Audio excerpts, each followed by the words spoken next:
There we go. It's working now. I just had to, when in doubt, unplug it and plug it back in. That's pretty much what I had to do. So, here we go. We are recording. Yeah. All right. Now that that's settled, what you want to talk about? Where should we begin?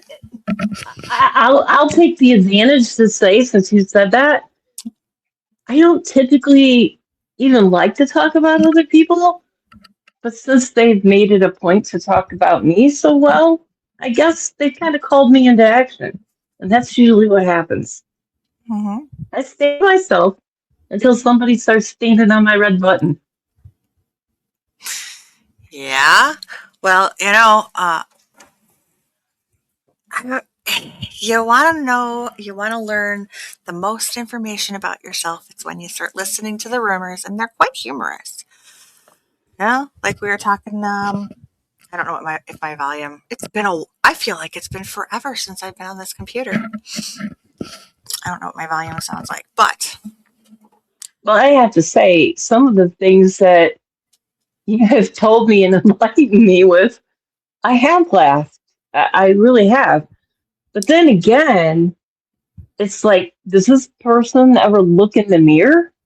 I mean, everything that they are saying about me is so convoluted and such a big lie. And it's like, oh my God, you know what? Clean off your own doorstep or throw rocks at your own glass house, but get out of mine, get out of my view.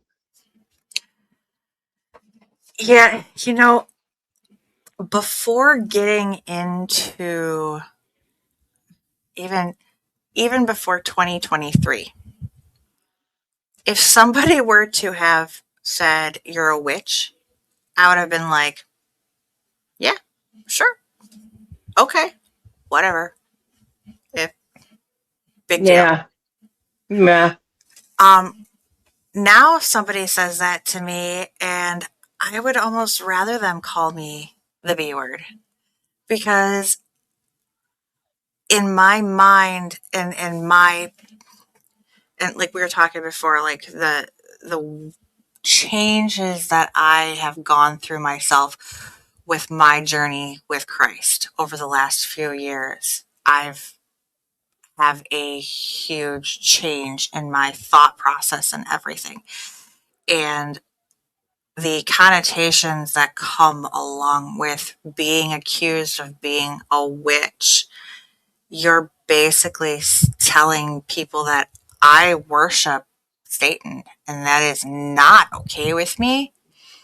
And if I am trying to walk a path of putting myself out there and bringing people to Christ, the last thing I want is for somebody to be falsely accusing me of demonic practices and doing things. Exactly.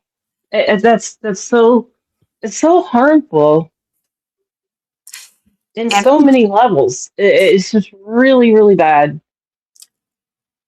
and And that's what triggered me to actually want to have this conversation with you is you said that said person has even called me that. And I was like, oh my gosh, I have never been called that until affiliations with said person.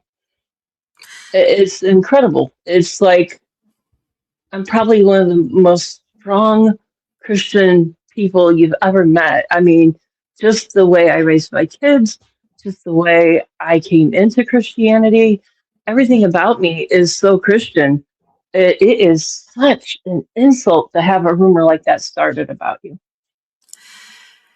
you know, we as Christians are supposed to be helping build each other up and bringing other people to Christ. We are supposed to be doing everything we can to help lead our fellow humanity to Christ to find salvation. to live forever. And when you have what many people are calling the, godly individuals,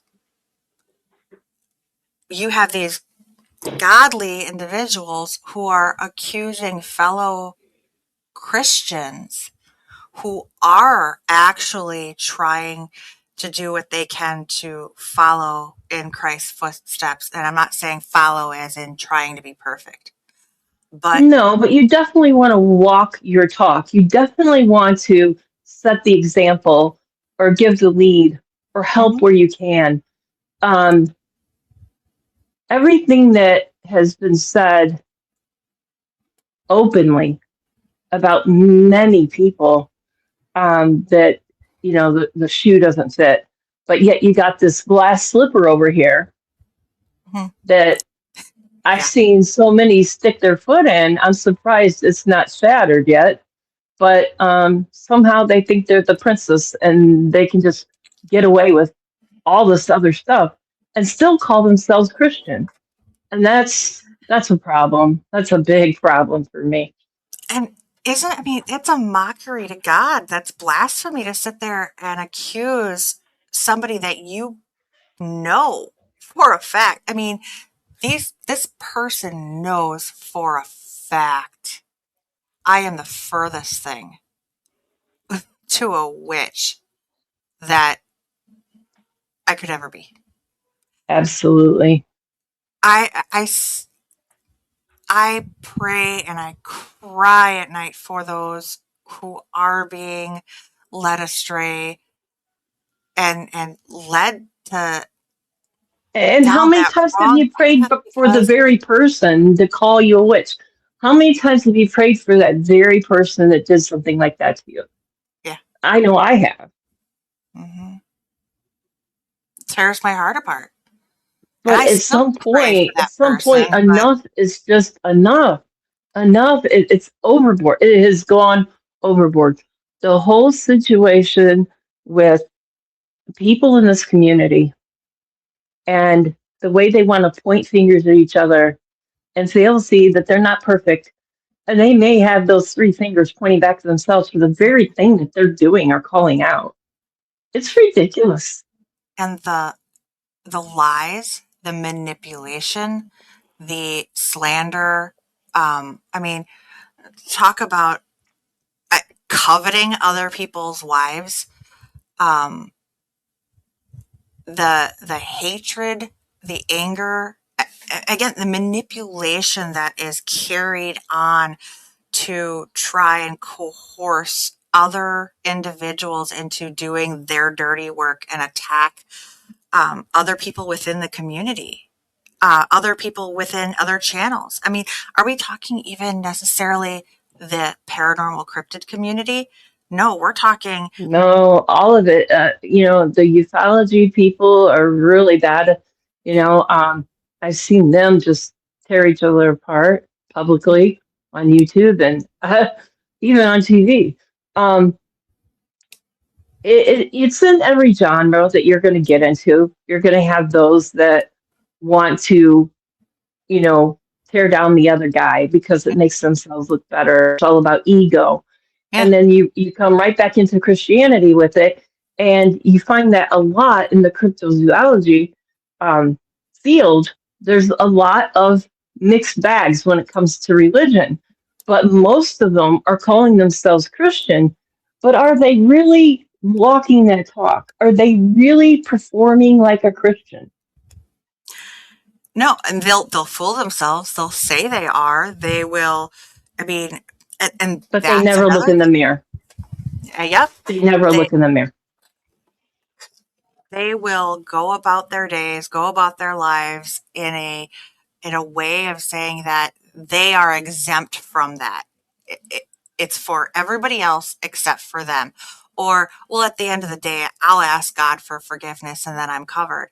You can't go through life, go through your days and just think, Christ died on the cross, so all I have to do is ask God to forgive me, and I've got a free pass. It's not a free pass either. That's what irritates me the most, I think. And I think I had even said that in one of my rants somewhere. It's, you know, is that no, actually, I think it was in a live in Abnormal Investigation or one of his sister channels. I was speaking to Mike McKee himself, and I said, there were people in that chat right then, and how they were chatting was so not Christian. And I Mm-hmm. said, it's not okay to be like that, Mike. I said, it's not okay to go, okay, he died on the cross for me, so now I get a free pass to sin. Right. Because no matter what, we're forgiven. That's what he said to me. That's what he said back to me. No matter what, we're forgiven. We shouldn't judge each other. We shouldn't this, we shouldn't that. But I mean, is that a get out of jail free card because you claim to be a Christian and now you can just go act and do whatever you want, say nasty things about people that are untrue, wiggle people against each other and put them in corners to attack each other because it suits you? Do we control everybody around us, our moderators, to the point that our moderators can't make friends with our followers? Why? Because, oh, well, we maybe have our eye on that particular person. We want to flirt with them, but we don't want said other people to go and tell that person what we're capable of, what we've done to others, and how we come off as a male chauvinist pig. No, it's disgusting. To be honest with you, I wish I could go back to the day that Dana had encouraged me because this guy was on Barton's page and it seemed like he turned over a new leaf. He's like, good, and I was like, I had him on block, and I had to follow what she was wanting me to help him, in his channel and help him get his kids back and whatever. I had to unblock the man to do that. And yet the story that he weaves is an entire different story that he told you I'm some terrible person to watch out for, but he didn't even know me. And he told you all kinds of drama stuff that didn't Mm-hmm. even exist. I'd never been a member of his group. I had never been on his friends list. I didn't have any part of it. He actually, when he came at me, he didn't even come at me under Shell Kaoki Dion. It's like, okay, so my family account had popped up somewhere in his messages or something, and that's what he messaged me on. And um, I shut him down quite quickly, but I kept it private. I didn't tell it to the whole world. I could have. I should have. I should be that person. If I had just $1 for every time some of these guys that are in the crypto field that have good reputations, even married ones, come at you. Oh God, I would get to take a vacation every year on the money.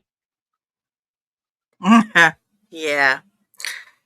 Okay, so let's go back and let's explain some of this.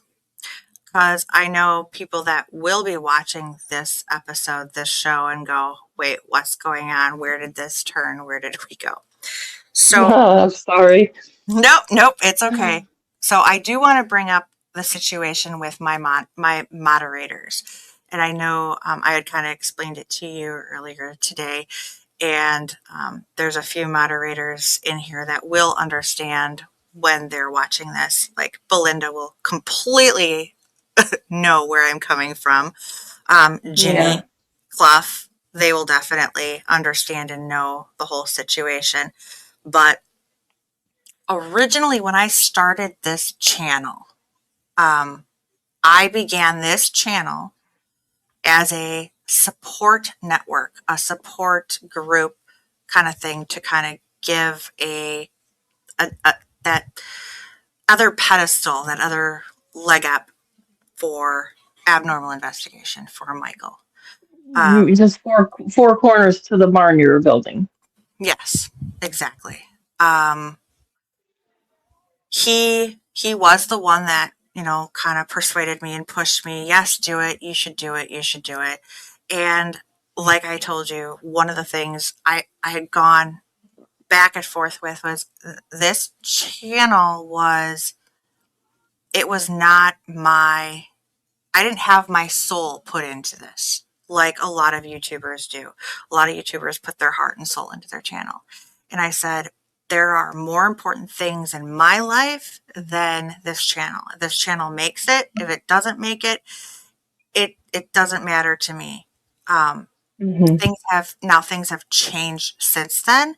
If this, and the way that I see it is, if this channel makes it and if it doesn't make it, again, is it going to break my heart? No.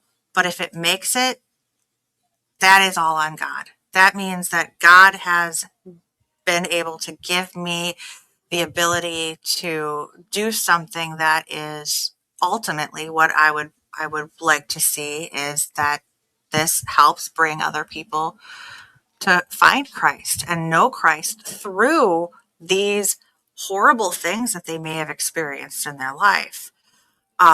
But that being said, when I Or started, maybe just inspire the already knowing and the already Christian person to really take a look at themselves and their behavior and what are you doing?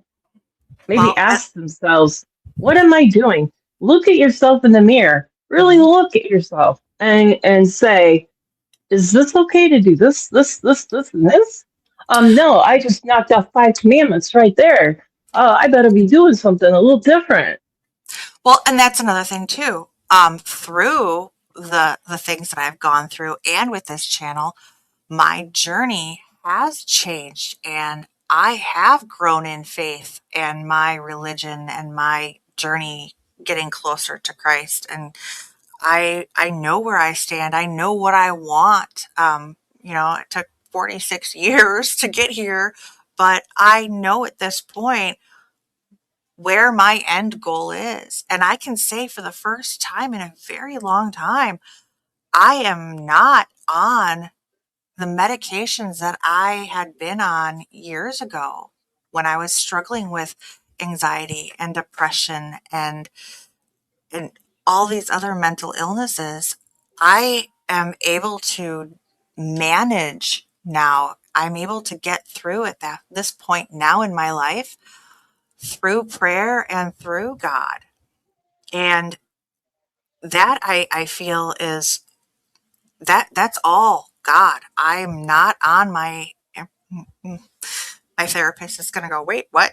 Well, You just okay, quit taking it? What? this therapist that listens to Jeff all the time and talks to Jeff all the time is going to tell you in the last month, I have seen so much peace in you start to settle, so much fall into place for you. I mean, when you pull yourself away from negativity and Exactly. toxic relationships and the occasion for the devil to walk in, and Absolutely. you get yourself away from that, look at the things that are good that have come your way since. I mean, Mhm. there has been a lot of good things fall in place for you. And during all that, you were battling with your own self-consciousness because of things people said to you, things people put you through. Mhm. Yeah, I'm not saying names. I'm just saying there's people out there that were really having a anchor effect on you that were Right. just holding you down and pulling you down. And to see you bloom now, here we are in spring, and we're right on the cusp of Mhm. Easter. And I see my friend that actually can laugh and it sounds genuine. You're going to make me cry. Don't do Well, that. it feels good. It feels good for me to see you go through that. I'm Mhm. so happy for you to see Mhm. you coming into that and coming back into yourself. And It feels good it too. all be in a good way. Mhm. And you get, through that, we've had a lot of talks. You've gone through a lot of healing. I mean, it's not been an easy road for you. You were lied to in so many ways and manipulated in so many ways. Some of the things I heard, um, I can't believe that you've gone through it. People don't know. the backstory, and I'm not going to air that out here and Mhm. tell your business, but I just want to say to the masses, you have no idea the kind of promises, the kind of things that were said, then the shutdowns and the jerkaways and the bring it back ups and the roller coaster ride that you have been on and endured, because unfortunately I do have the experience coming from an extremely hostile um, past relationship with an ex-husband, and it almost cost me my life. And I know what those toxic relationships, you start being the silent one. You start Yeah. holding everything in, and you start being like cement, or like, it's like a bag of rocks, and somebody just filled up, you up, and you're trying to move and go through life like this and walk on eggshells with this weight on you. And it's horrible, horrible. And I'm sorry that you've gone through that, Jess. And distance doesn't mean anything. When you're invested with something and you're spending most of your daylight waking hours trying to help that person and make that person happy and make everything good in their life because you do care, because they showed you windows of um, that they cared back, and then they close the window on you. Then they open it. Then they close it. And they open it. And they close it. And you just run over. It just drains you so much. And now I'm starting to see all of that weight come off of you. All of that layers of rocks and cement just like fall away. And there's Jess. She's actually a flower. She can dance in the wind. She can, when the rain falls on her, she can laugh and giggle as she runs out of the forest. It's fun. You're fun. And it's so good to see the side of you, because when I met you, this was not a side that I got to see.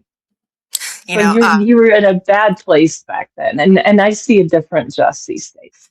Figgy would probably argue with you because I think she was ready to have a heart attack the other night.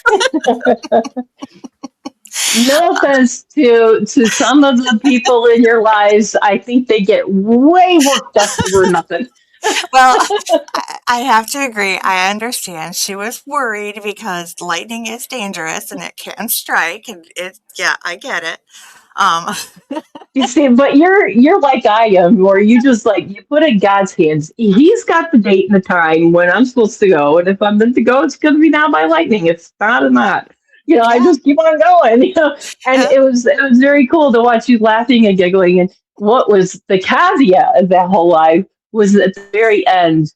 The very end was priceless, because you turned in a certain way. I don't know exactly how that happened, but the light came back on well, you and your red light or something, and it made yeah. this blue light.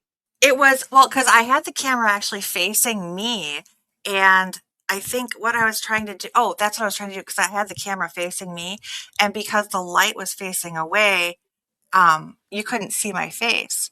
And I knew that if I flashed the camera or flashed the light on the camera while it was facing me, it would reflect off and you would be able to see my face. But I did it in such a way that the entire screen turned blue. And that's why I was like, oh, That let's try this was the other way around. And that's when I flipped the camera around, just like it would have been in a in those abnormal investigation. investigation lives that I witnessed, that I had seen this Yep. blue light, and I was, instead of, because I've never had it to me, because I don't go out there with lights. I'm different. Oh yeah. When I've gone out with you, it's like a whole new ball game for me to do things your way Well, and try it out your way. well, But that's just like when I was out there and everybody's like, "Where's the light? Where's the light?" And I I wanted to turn the light back on for everybody when I was out there, but the moon was just lighting up the area. it's so I beautiful. really wish I could have been able to capture that for everybody because it really was just it it was And see, awe-inspiring. I love hiking like that when the moon is really bright and I'm familiar with the Mhm. path. I know I'm not, I keep like a lamp light in my pocket or something and just shine it on the ground every now and then if I need to. But I would just love like walking out there in the darkness with just the moonlight. I mean, Mhm. but a lot of my investigation, I never recorded because it was for me, and I did it for me. I didn't do it for the whole world, Mhm. you know.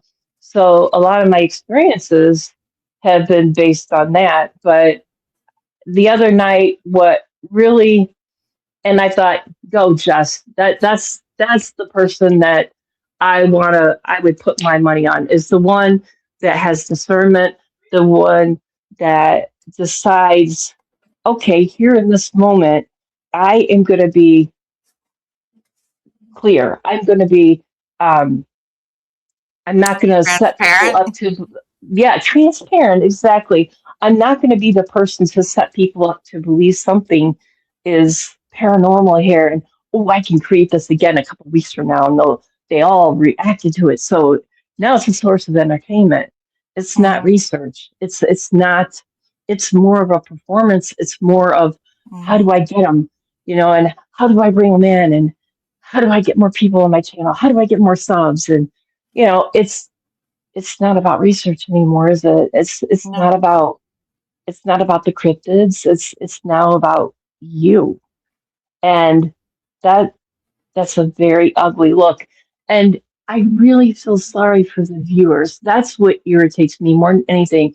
It's because there are so many people out there that are knowers that they've heard vocals, or they've seen shadows, or they've had family that have, you know, encounters.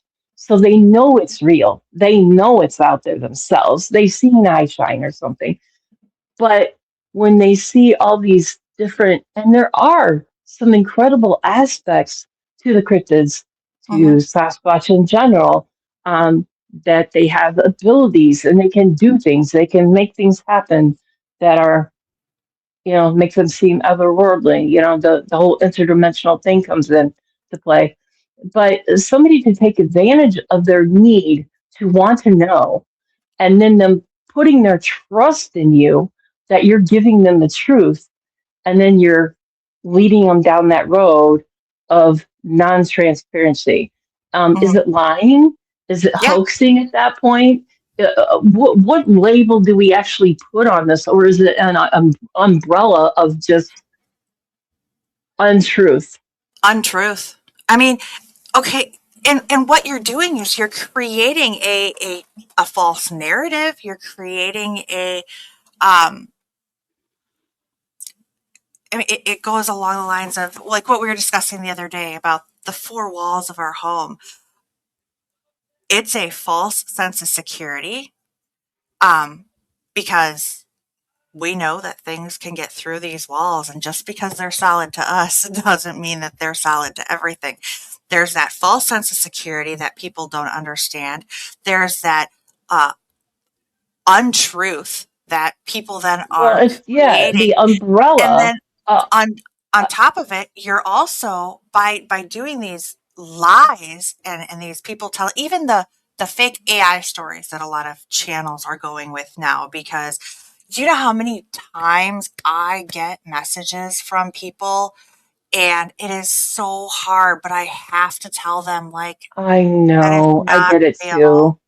But if you keep allowing people to follow, especially my mom, You got to she's bring it to the truth. You got to bring it to them gentle. I always like, I get so many followers that send me like these little videos, and they want that to be real, what they're they, seeing. They're like, look at this, Shell. What do you think of this? And I it's that always got to X point out, it's that look at the X Files bottom. poster. I want to believe it, right? And I'm going, and I gently say, just right here, I take a screenshot, I circle it for them, put an arrow, AI info. And a lot of people, I have to keep reminding those people to look for it, but I really, I hate it. I really hate it. Well, It and what is makes it? things so hard for those of us that have been photographers and been bringing evidence for years. Now, just like the same character that we've been talking about here, did he not accuse my work of being AI? But Mm-hmm, my work goes back decades, and mm-hmm. he's calling photographs that are decades old AI. It's like, And dude, and this he's is this.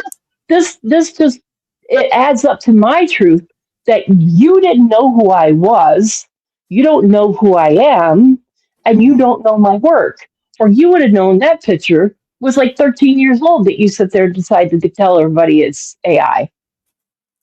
I mean, and that's one of the things that, he himself uses, or I don't know if he's done anything recent. Like I said, I've told people I've blocked everything off from him for my own health and for, like I was saying, if God is going to heal me, I can't keep going back to something that I know is toxic and I know is going to break me down.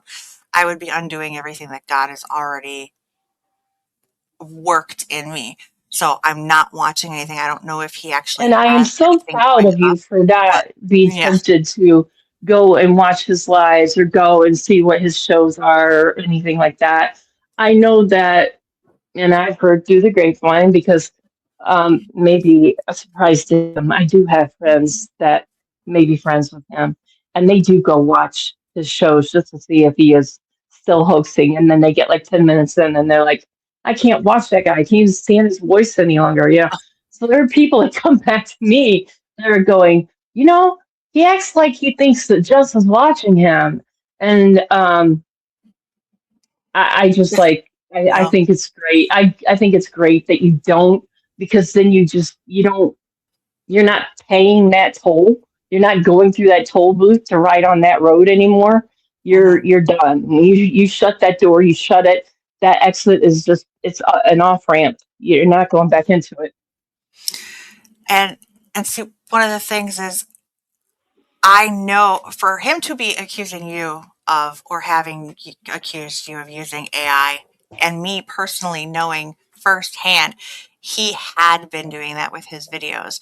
Because, like I said, and I kind of want to go back, I don't want to lose on some of that other stuff because we're kind of moving through, and I want to round back to some of the other stuff that we were Well, discussing to change. that's But because it well, that, is like what I yeah, said, an there's a lot. untrue umbrella. You to make an But umbrella, how many like triangle pieces do you have to make? yeah, There's so much that sits under his untruth. so, and I know I had said there were times where he would send me um, emails of stories to go ahead and record for him, and my reaction was like, okay, I'll record these for you and I'll send them back. And when I go to record them, I there was one in particular, especially where I was like, well, the ending is missing, and his reaction was, oh, before that one, he's like, make sure you run it through AI first. And I said, well, why would I run it through AI? Oh, well, to clean it up.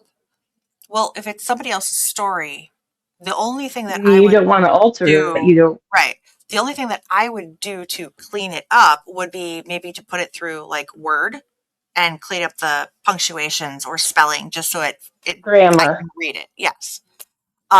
But other than that, why would I put it through an AI generator? That doesn't make sense. Oh, to make sure it flows better. No, that would be punctuation, grammar, put it through like Microsoft Word so that it flows. Hmm. Um, and I'm like, well, that kind of sounds weird. But then I noticed that there were times where it would come through and would have parentheses in the front and back, which is what you would do when you are running it through an AI program. Like if you're saying, create me a picture of a person running on the beach with a horse and a dog, and you would put the parentheses around it so that that way it would Oh, keep those see, things in there. But I don't even when know. You know what? I use it to like generate these fun little pictures of yeah, like that's what I'm saying. Dogman and Bigfoot behind you, so you can get a picture Yeah, of yourself in there with them. But outside of that, I mean, when I haven't really played with it. So, but right. I had a background in journalism, and so I prefer to do Well, my own rant. when you have a large vocabulary and you have a higher education, it's a lot easier to do that. You don't have to rely on things like AI to create stories for you. And, so I know. No, I definitely got Um, the verbiage. but then the other situation, oh, 1 second, I gotta pause this. Okay, but then what I'm saying is, but then when he would send that story, that email, and then turn around and say, um, or I would say, I said, the ending to the story is missing. Do you have the other part? And it was almost like, oh, no, I deleted it already. Well, why would you delete somebody's email that they sent you? Like, okay, Why even well, send it what? to you if you don't have it all there? Yeah, I'm like, well, what am I supposed to do with this then if I don't have the whole story? Oh, just make it up. No, I'm not going to just make Oh, up the ending of somebody else's story. That's an injustice to them. That's not getting their truth out there. That's hurting them. And he was like, well, then just don't read it. oh my gosh! You know, his channel needs So, to be described as entertainment with a capital E. so yeah. So, I mean, between reading the stories and then I wanted to go back to originally with the moderators. So there's something that needs to be said about what happened with my moderators way back when. We shared moderators. Um, I started off with two moderators that I um, invited into my, or when they were on my channel, they would come in. Belinda was the second moderator I ever set up on my channel. The very first Mhm. one was Lawana, aka Smurfette, aka Blue Biddy, aka Who Do You Love? And she was my very first moderator. She was wonderful. And from there, I think I ended up bringing in Pam was his moderator for the longest time. I think I brought Pam in a little while later. Sharon, Guy, I ended up bringing in Lisa, Ann, Pink Pixie. Now, Pink Pixie, I invited in as my moderator based on Mike. Mike didn't want to add Pink Pixie to his group as a moderator because he was unsure how she was going to be. So he kept pushing me. You add Pink Pixie. You add Pink Pixie. She works out. Then I'll add her in. And I made Pink Pixie a moderator. And I'll tell you what, Pink Pixie, I love her dearly. She is such a sweet and wonderful woman. And I really hope and pray that she is doing well because I know that she has been having a lot of health issues. And I pray that her doctors are able to take care of her and heal her completely. She is in my thoughts and my prayers all the time. Indeed, Um, indeed. but unfortunately, she was one that Mike was, he was always unsure about certain people being his moderator.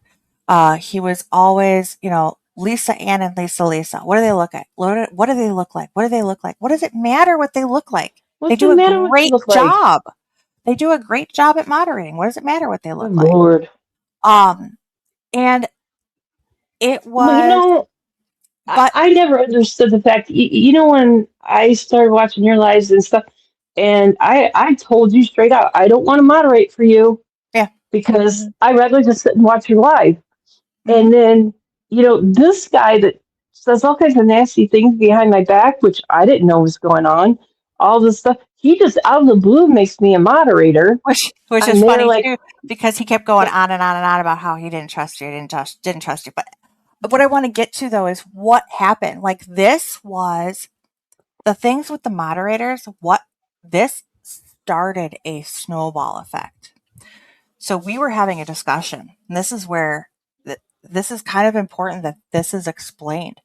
We were having a discussion going on, and he said he had been uh, reached out to by none other than D.A. Roberts, and D.A. Roberts told him that he should not be sharing moderators with his co-host, that me and him should not share moderators. Because if are you anything, sure DA said that, or is this no, another one of his fabrications? thank you. No, I don't. All I have is his own word on it. So I don't Like know. everything else. But who was I to question him? At this point, We Well, none of us talked had a about reason to everything. until the dominoes I started know. to fall. You know, that card house that he I was built, just that gonna card say the hotel. house of You cards, know, right? yeah, the house of cards that he's built. You know, and you know, So, it brains just off. It's like a spider web. It's crazy.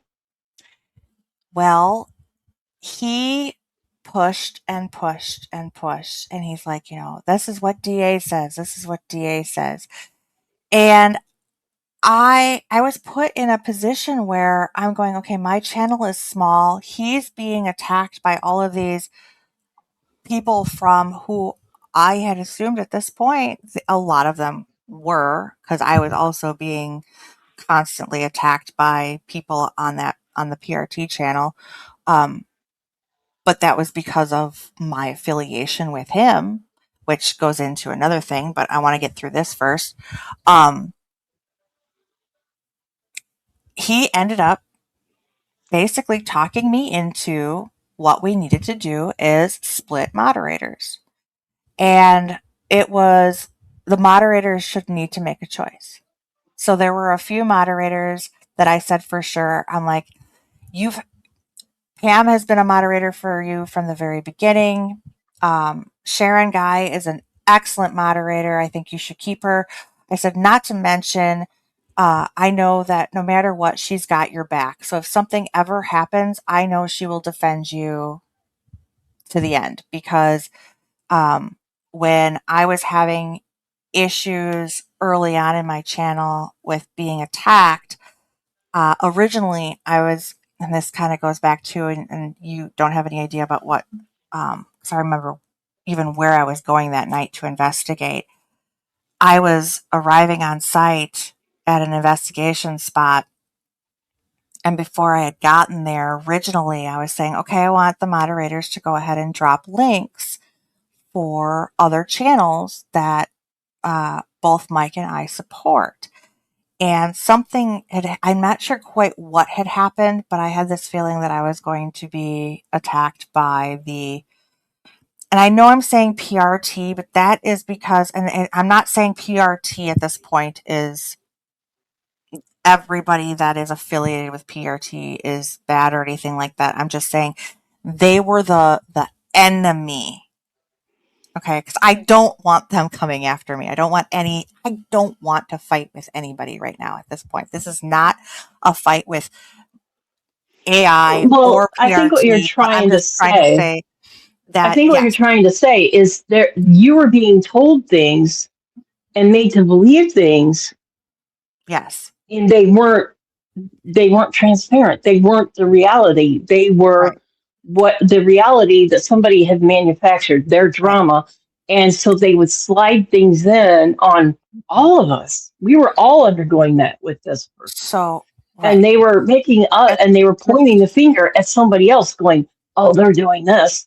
And then they were creating fake accounts that even we didn't have a clue about, right. and they were coming in your life as your best friend, So, hiding well, under okay. another Well, name. hold on. Now you're jumping ahead. Hold on.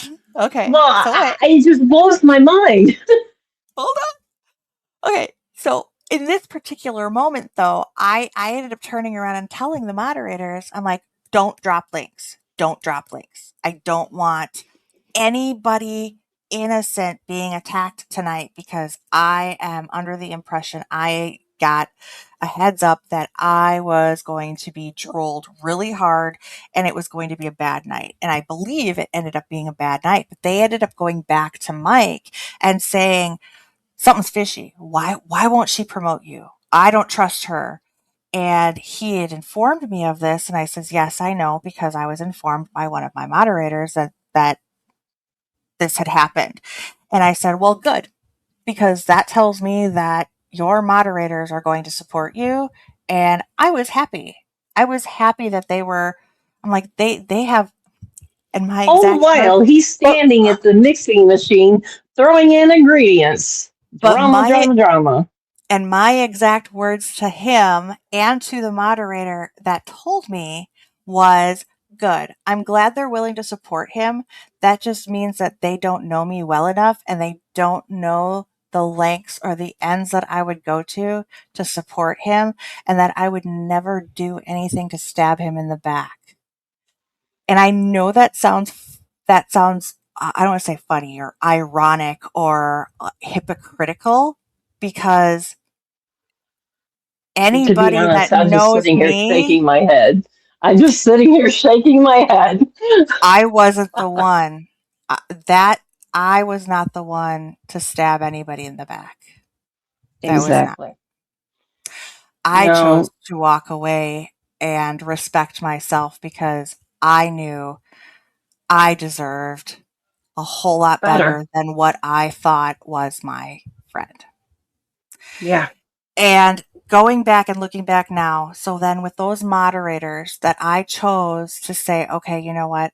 I'll let them go, because again, I was sacrificing my channel and everything that I was doing, knowing that without my moderators, I was going to be hit hard with those trolls. I said I would rather him have the moderators there to support and protect him and his channel, and I will just have to make do and figure it out and deal with it as it comes.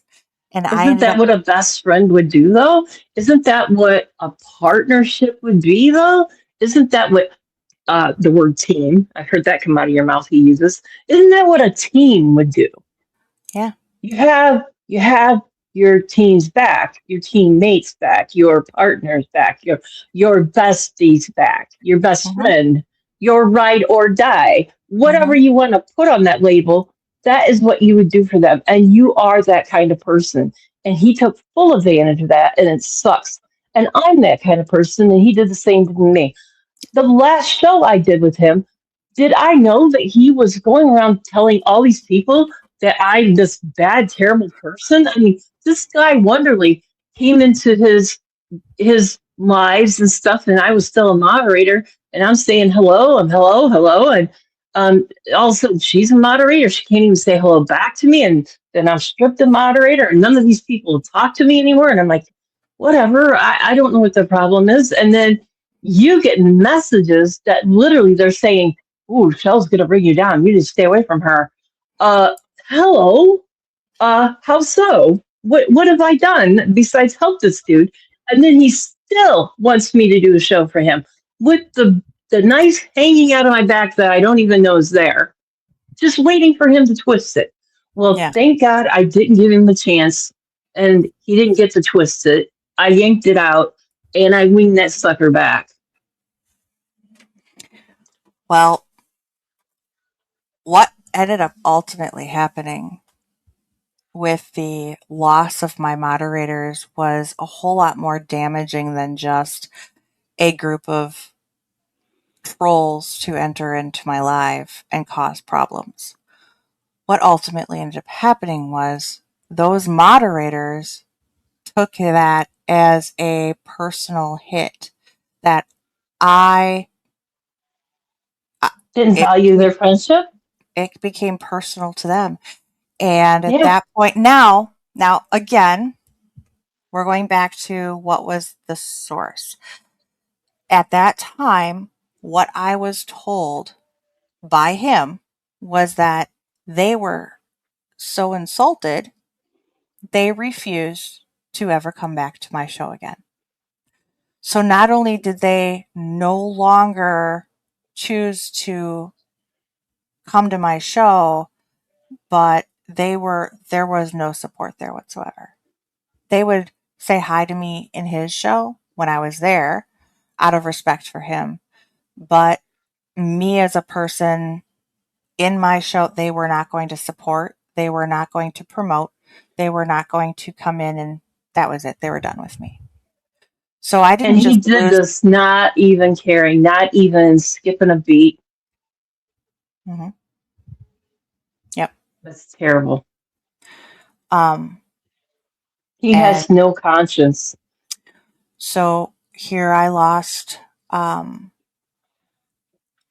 I lost not only my moderators, but I lost who I thought were friends.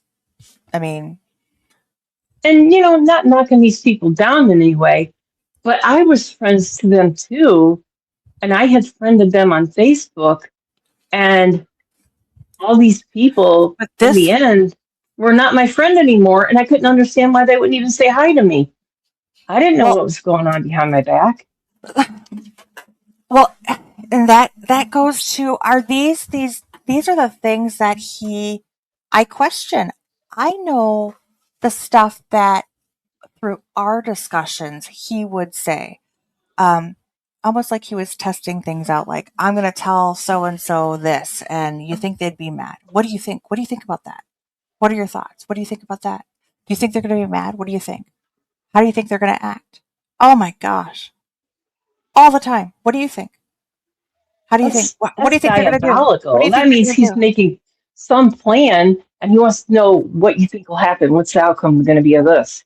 I mean, if you're just going by staying in your own lane, doing your own thing, you wouldn't have to be worrying about what those other people are thinking or doing.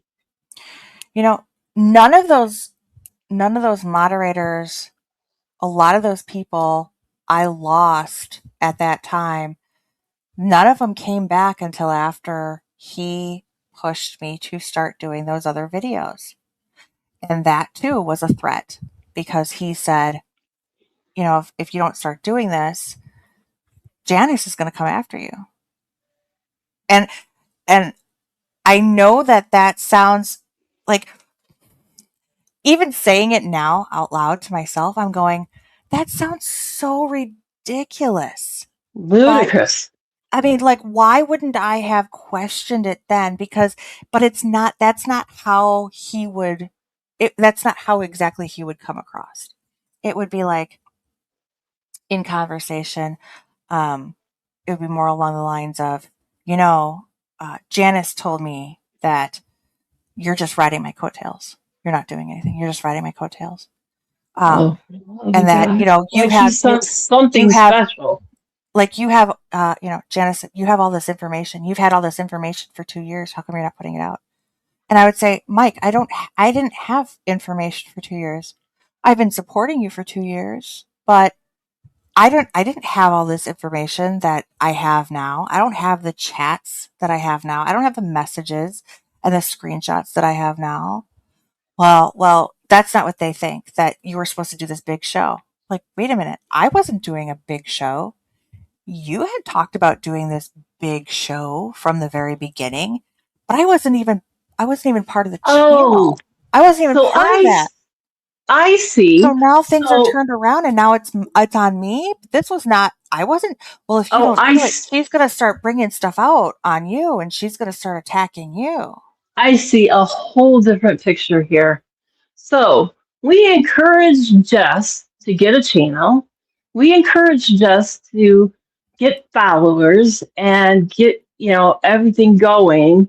And then, ooh, use that channel to do my bidding.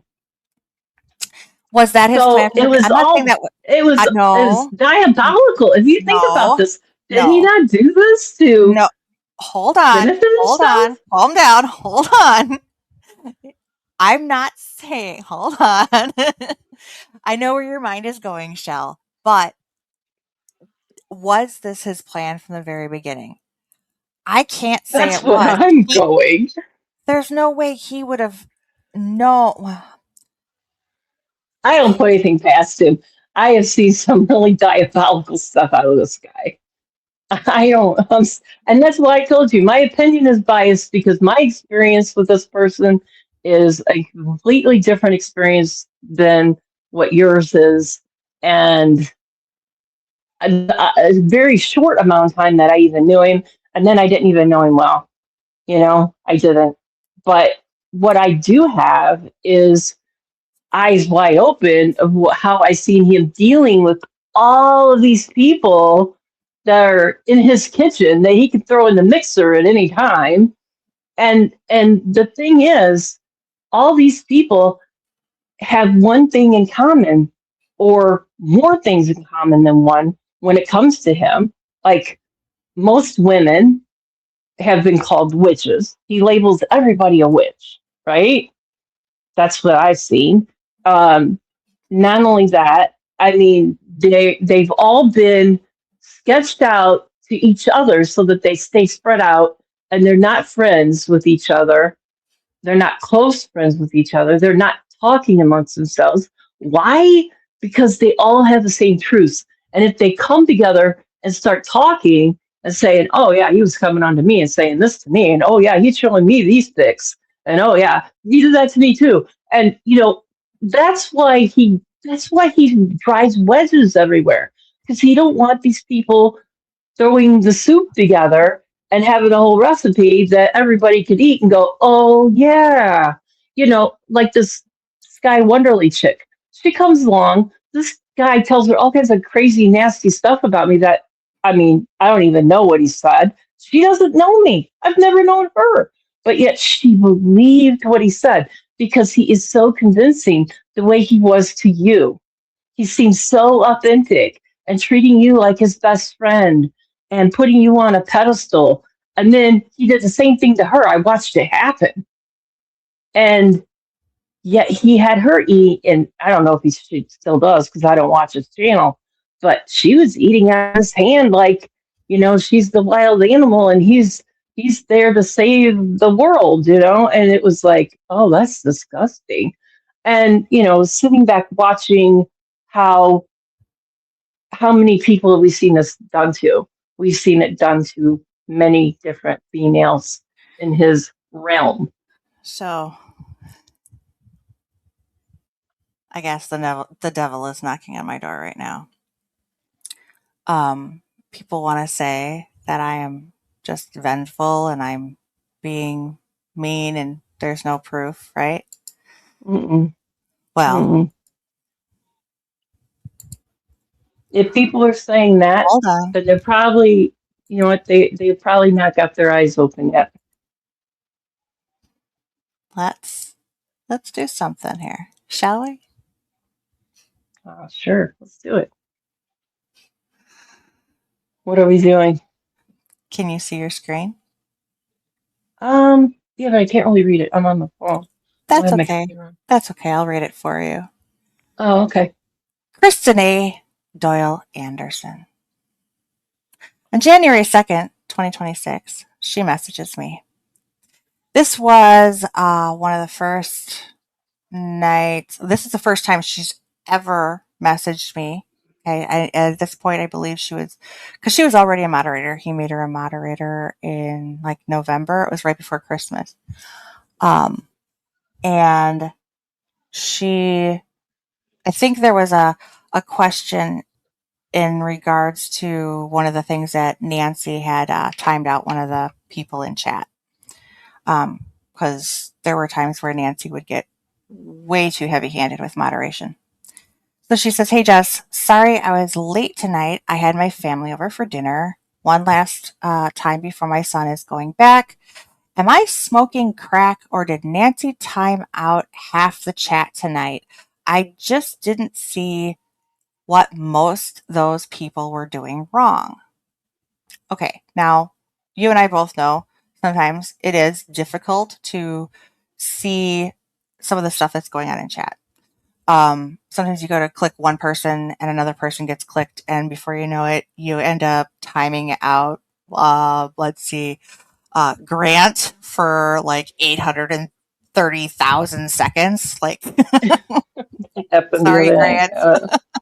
That was horrible. Sorry, Grant. But totally a mistake. But okay, so yeah. I said I was watching the other live stream, but I did remove a bunch towards the end. I'm not quite sure what that one was. I don't really remember a whole lot anymore, but it says I don't ever worry about and don't ever worry about if you miss a live because we all have things that are going on and family is what's most important. Okay. The next time, okay, she messages, I'm so new, I'm still learning. I don't, let's see, I'm still learning. I know y'all have some bad people coming in that are enemies, but some people were saying very minor things. I was just shocked she was timing them out.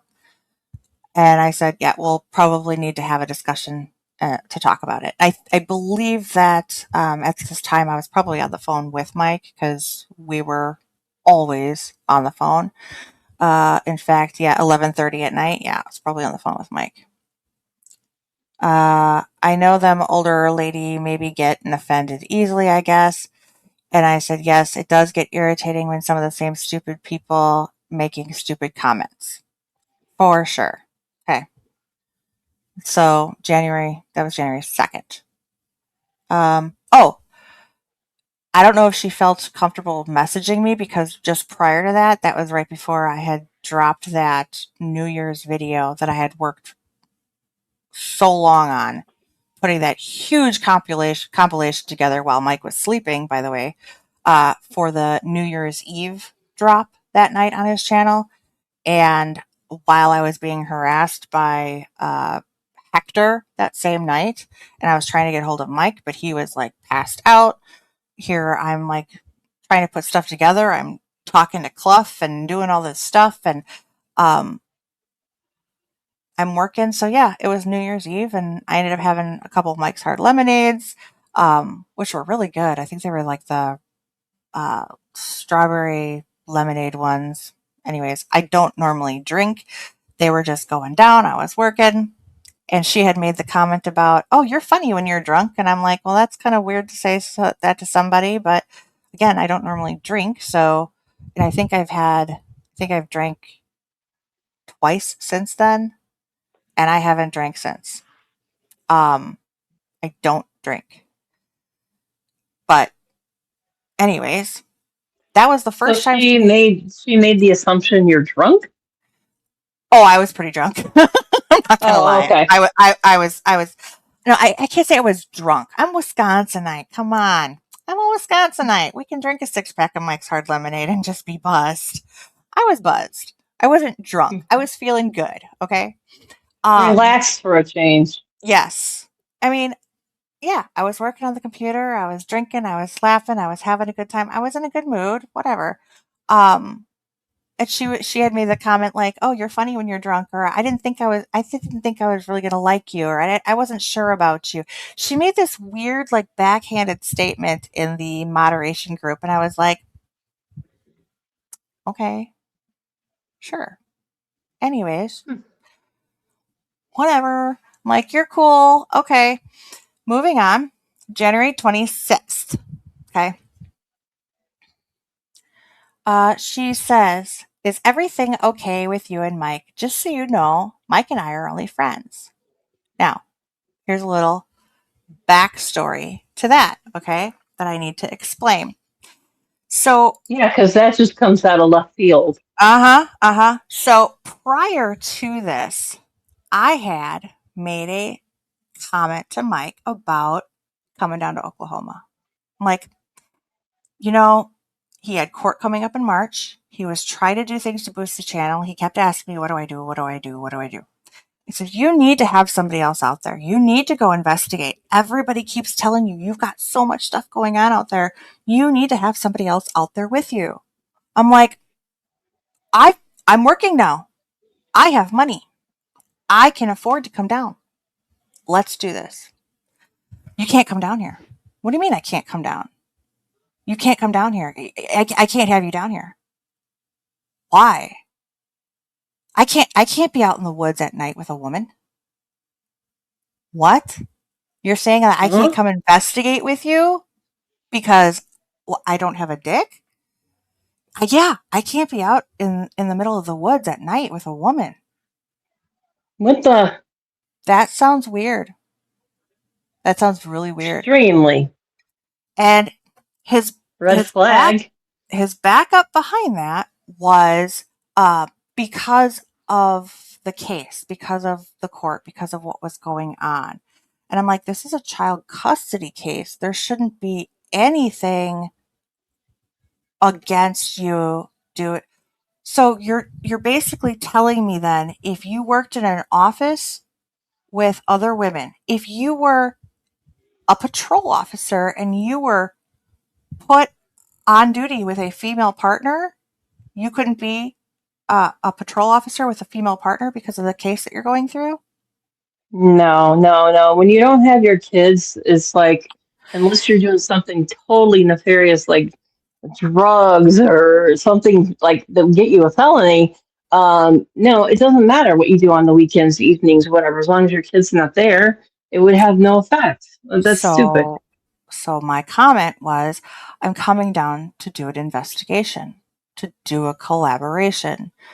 That is what I would be coming down to do a backup support. Let's do this together. Let's do an investigation together.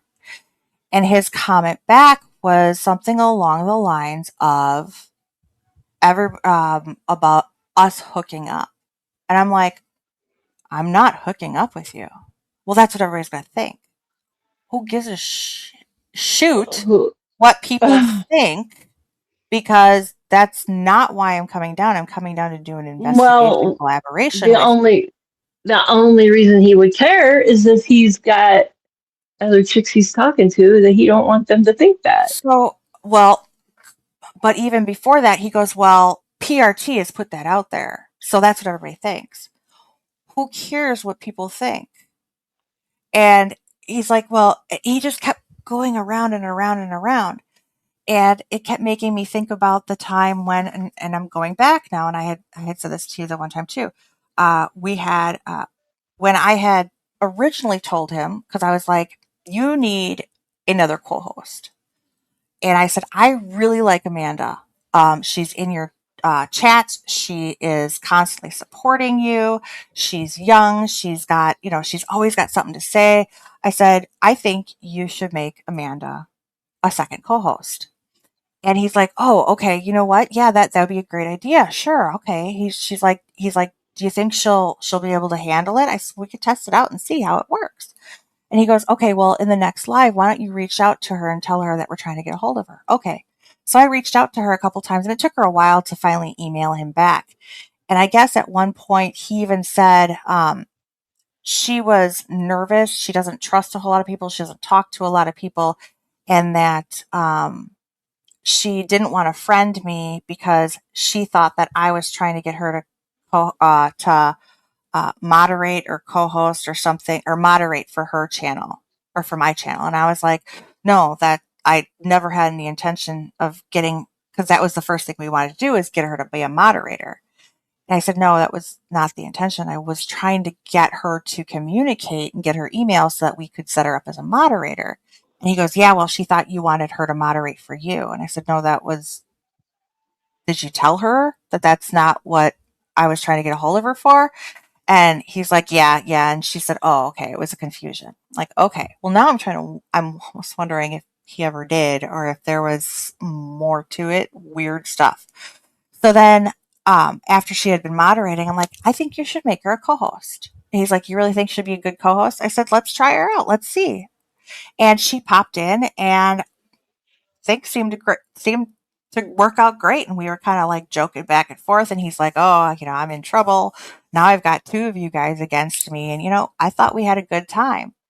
And it was after that first show, he comes back and he was like, Tim came back and he thinks that you guys together is just too much estrogen. And I'm like,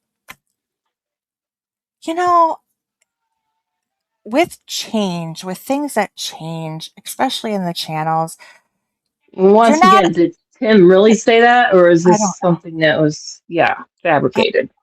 And I would always say, I'm like, Mike, you're not a pizza. You can't make everybody happy.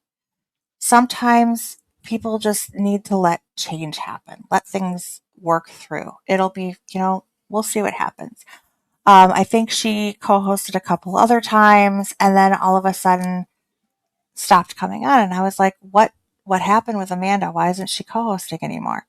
And he's like, oh, well, she wants to get her laptop up and running. And I told her it's a good idea too, so that I didn't just have the screen up, so that she could have her video up and people could actually see and see her face and her expressions. And I was like, okay, sure, I guess. Kind of what's going on with me right now. My Right, computer's busted. Yeah. right. But yeah, and the phones are, you had to be so small on the phone, and I totally get it. I understand. But um, we ended up having Randy come on, and it happened. It worked for a while, and once in a while she would pop in, and it would be great. And I'd be like, "Oh, is Amanda coming in? Oh, I don't know. I don't know." And then all of a sudden, I didn't even see Amanda moderating for quite some time. Didn't know what happened. And I kept asking him, like, what's going on with Amanda? Oh, she picked up some extra shifts at the hospital, and she's working a lot at the hospital, and she's working late. And it's like, okay. Um, and much like his friend Christy, who I don't even know if Christy's actually a real person at this point either, because wow, that was a weird whole thing to do with that. Because anybody that would remember, he had talked about having his friend Christy come out and do a boots on the ground with him. And then all of a sudden, it never happened. Like a lot of the stuff that he says is going to happen, it never happened. Um, and it's like, okay, when is the follow up? And this is where Wendy Guizdala would always say, he lied about everything. I'm like, what did he lie about? She's like, well, everything. And I'm like, but what? Make him take a lie detector test. He lied about everything. And I'm like, but now I understand what she was saying when she says he lied about everything. You don't even know. You don't even know where to begin with this crap, because he would make up little stories and just run with it with everybody. I question now everything, like, did Tim really say something about too much estrogen? Maybe, maybe not. Did Amanda have issues with her computer, or was he telling her that I was pissed and being a bitch about it and he couldn't have her on?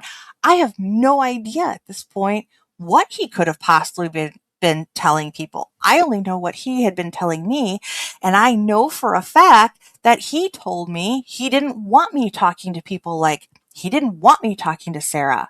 He didn't want me talking to Kaylee. He didn't want me talking to his mom. He didn't want me talking to Rhonda, heaven forbid. He didn't want me talking to Wendy. He didn't want me talking to you. Um, there was no way, come hell or high water, he was going to get me to ever to stop talking to Dana. And I think it bothered him. And that's why he ended up going after you in the first place, because he was threatened by you as well. And I'm kind of digressing because I want to get back to this chat, which whole thing comes right back around in another circle. Like, what happened to Amanda? I was the one that said, bring Amanda on. I like Amanda. She's got a lot of personality. She's fun. She's funny. She's sweet. She is just a very wonderful person. And then all of a sudden she disappears.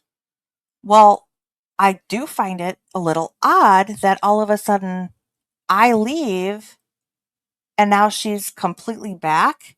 She's in the moderator group. She's showing back up on YouTube.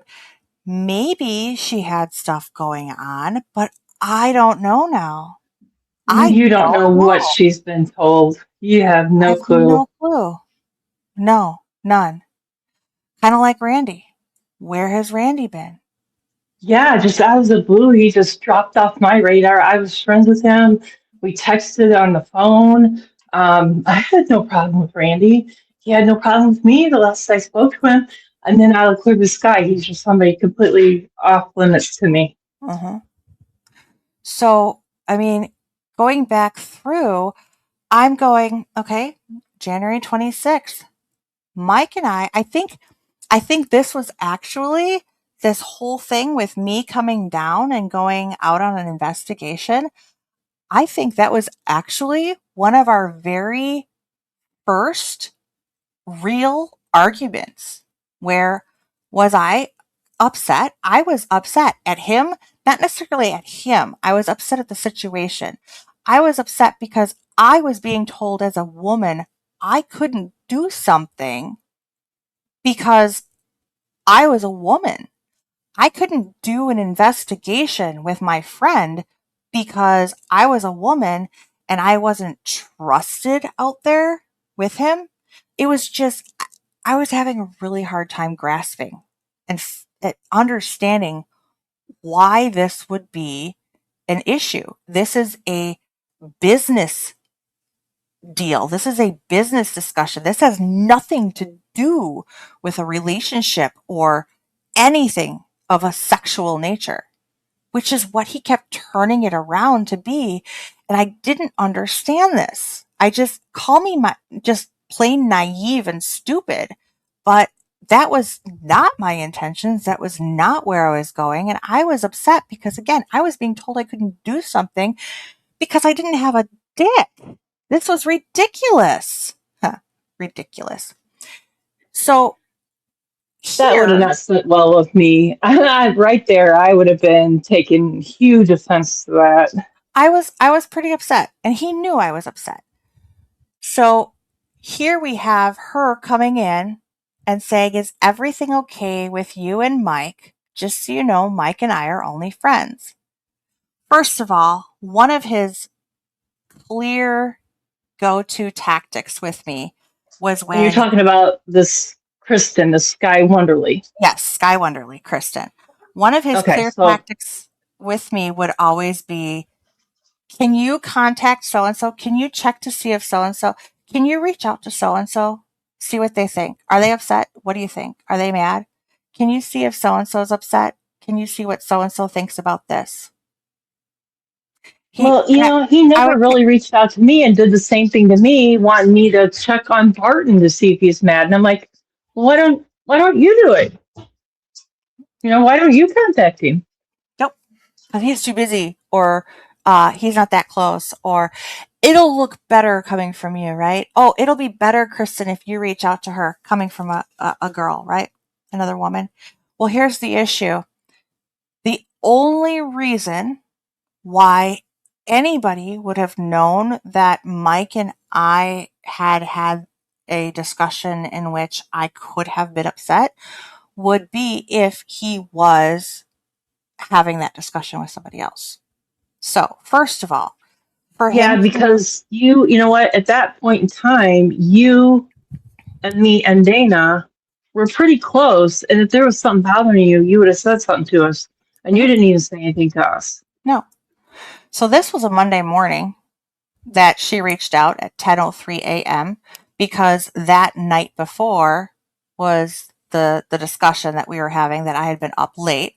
So now I had been up, I think at this point I'm at work, 8, 9, 10. I was there for probably like 3 hours, right? And very little sleep, in the middle of projects and stuff, and I get a message out of the blue from this woman who I didn't know. Even even if I was in a position to have a discussion about an argument that I had with my friend, the last person in the world I would be having that talk with would be A a person stranger. I had, yeah, I don't know her. Um, so I'm like, and here's my first reaction to this was, Can you pull that back you, up? Pull that back up on the screen. yep. And my first reaction to this was, you SOB. Why? Why are you having a discussion with somebody else about an argument that we would have had, or a discussion we would have had? Why are you going to another woman? Why aren't you having a discussion with your friend Steve, or your friend Doug, or your friend Josh Hughes? Why are you having this discussion with Kristen? Like, really? I thought I was your, at this point, again, I thought I was like one of your best friends. Why are you having a discussion with somebody, a complete stranger, and having them reach out to me? And he would turn around and make a comment to me like, "You're supposed to go to the person when you're having an issue and not talk about them behind your back. What are you doing?" And I even said that to him in when we had that discussion afterwards. I'm like, "You ass. How could you do that? Why would you go to somebody like her and then have her contact me? I don't know Do as I her. I'm not say. gonna Do as I I'm do as not gonna I do. Don't do as I do. Yeah. And I'm like, I'm not going to have a discussion with her about this. So my first reaction, what do I say? I'm not sure what you're referring to. Why would it matter to me if you're friends? He's his own person and can do what he wants. And her, you're right. It's none of my business. I just don't want anyone to get the wrong idea. Yeah, you're right. It is none of your business if Mike and I are having any issues. It would be like if you and I had an argument, what is it anybody's hey, are you and Shell okay? What does it matter to you? If me and Shell are having an issue, me and Shell will discuss our issue. It is not your problem. It is not your concern. It is not your business. Period. So, and yeah, so when her reaction was, you're right, it's none of my business. I just don't want anyone to get the wrong idea. Wrong idea about what? There's nothing to get a wrong idea about. Okay, whatever. So then what are we going to Wrong idea. Like she's implying that yeah, she's got wrong something idea. going on with him. And I said I wasn't trying to But be she's rude. married, right? She's yeah, Doyle Anderson. She's married. 23 years or something like that. Yeah. But I said, I'm not trying to be rude. I was just confused as to where this would be coming from and why. Where I already know. There's no reason why she would have reached out to me. I knew where it came from. It came from Mike. And why? Because he tried to persuade her into contacting me. And, oh, he just told me you were upset with him, so I was hoping it wasn't me. Again, if I'm upset with him, why would I think it was her? Has nothing to do with her. And And I it wouldn't think, have been any of her oh, business. Wow. no, that's why. Because he told her, I remember this now, he told her that I was upset because he was going to make her a co host. And I'm like, okay,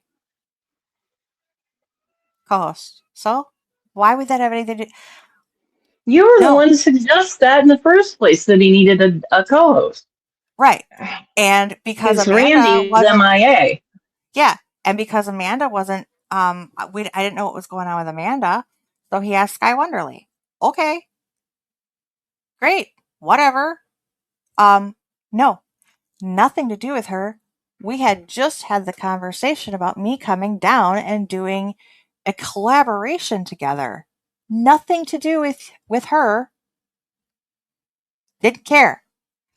Uh, and I said, I still don't know why I would have given you that or given that impression to you that it had anything to do with you or why she would even have this idea that I'm upset with. Yeah. She says, I don't know, but it's all good. Okay. Weirdo. No worries. The next day, I'm like, oh, so how's he doing?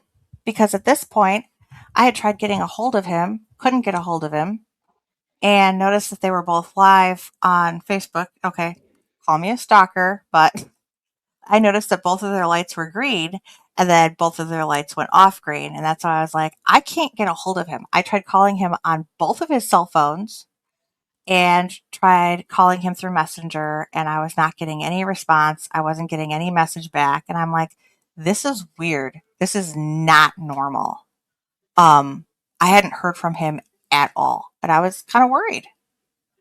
It's not like him to, I mean, normally I could message him and within a few hours he would message back. And when I saw that he had actually been live and been active on Facebook, but then nothing, yeah, it was kind of like, what's going on? Um, I'm I would have been like, what gives too? And yeah. I think the first thing because it usually tells you how long people have been Hmm. offline. I Hmm. would have looked and seen if the times were the same, if it added up. They were similar. She says, I haven't heard from him today. Okay, sure. Okay, fine. Um, that was the last time I had a conversation with her. By this point, Mike was acting Mike pulling away, couldn't get a hold of him. He said that he was sick, he was having problems, um, totally distant, but yet he was having conversations with other people. He was on the phone, he was talking to other people, Obviously. and he was only texting. And when he would text, he wasn't giving me any clear answers of anything that was going on. And they were very, very short answers. And it was all the way up until the point when I said he wanted to do a show and attack Wendy Guizdala. And I was like, sure, let's do it. And then his mood changed. Then he was all ready for it. Then he was talky. Then he was like, yeah, let's do this. And I'm gonna get screenshots and I'm gonna get stuff from Janice and then, so I'm like, all right, let's set up this video. Sure, let's do it. And then at the last minute, he was like, I'm not feeling good. I don't think I'm going to be up for it. Okay, fine. And he didn't understand why I was still doing a video live and what I was going to do without him. And it was because, to be completely honest, the most diabolical thing that I had planned, if he came on my live that night, yeah, I planned on putting him on the spot. So I guess God kind of protected him in that aspect, maybe. I don't know. I don't want to give too much credit um, for being a complete horrible person at that point, because what you will see in the next portion is why I wasn't being just a complete vengeful, vindictive, oh, if I can't have him, no one can, BS mentality. So I did the live, as everybody knows. Yeah. And February 1st, I went live exposing him for what he was: not a godly person, a liar, a manipulator, and yes, a homewrecker. Kristen A. Anderson Doyle, according to Facebook, and her husband, they've been married for, I think, 23 years, to Michael Anderson. Apparently, just got information earlier this afternoon that this individual, Michael, actually has been working a new job for the last 2 weeks. So, Well, congratulations, Michael. I wait hope a minute. he enjoys that. Wait. Michael I Anderson. heard I heard that he was like a disabled guy or something. And that was in his chat, wasn't it? Like in a live or something? Who? Who's chat? That uh, maybe Sky Wonderly's husband was like disabled or something like that. Like she had to take care of him or something. I don't know. Maybe it was somebody else, but I usually don't Well, get things crossed up. um, I do remember her making a statement in one of his uh, lives that somebody had sent a screenshot of, that said something along the lines of, I'm so, uh, talking about witches and how evil witches were, and that Mike said something along the lines of, he's not perfect. Yeah, he would say that a lot because that was his excuse: is I'm not perfect and I'm trying to walk the walk, talk the talk, kind of thing. Um, Oh, but okay. and I think her statement back was something, I'd have to look at the screenshot again, along the lines of, I'm glad you said that because you really are a good godly man, or something along those lines. Oh, I've seen her say that 1,000 times. I'm so glad you're a godly man. Yeah, I've seen that. Yep. So is it the fact that Mike would always say that all women are WHORES? And that's where she sits now? Because Jess, I was kicked out of your live. I truly don't understand what's going on. Mike absolutely loved you as a friend, and you know how bad this will kill him. He loves you and wants you to come down. Now she What? under now she understands that that was the reason why I was upset, was because we had had an argument over me being able to come down as an investigator. Nothing, Clearly. nothing to do with relationships. Oh my Um, God. Now here, and this is just recent that I realized this. She says, I told him I'm only going to be a friend because I knew y'all had something. And I said, I'm not going to hurt you and Jess. You can ask him that. First of all, you're married. Why would you have to say that to somebody and say, I'm only going to be your friend because you had something with somebody else? I'm So sorry. she was going My to have an affair reaction, with him if there wasn't you. my first reaction would be, uh, I'm married. Stop.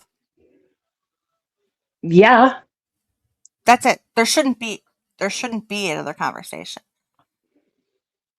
However, let's look at this little edited version, shall we? Yes, Mike and I thought about talking, but I told him I'm only going to be a friend because I knew y'all had something and I'm not going to hurt you and Jess. So Now, she typed it out and then then edited it and changed it and didn't think you could see it. I'm assuming. So That's what for edited means. for the lingo of some other people, to say, which is ugh, this sounds so ridiculous.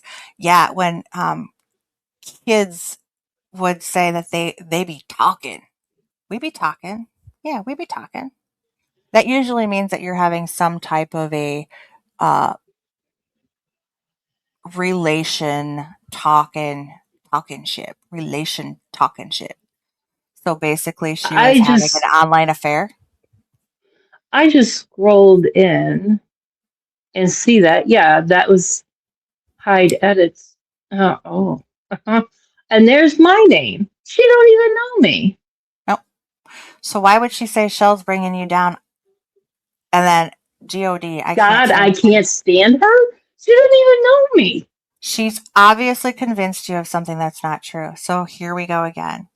Mike is feeding her lies, talking about About you, me. saying that you're Boy, he manipulative. likes to put my name in his mouth. Really? But but yet she was willing to have an online affair, is what I'm reading. Willing to have an online affair with Mike, even though she's married.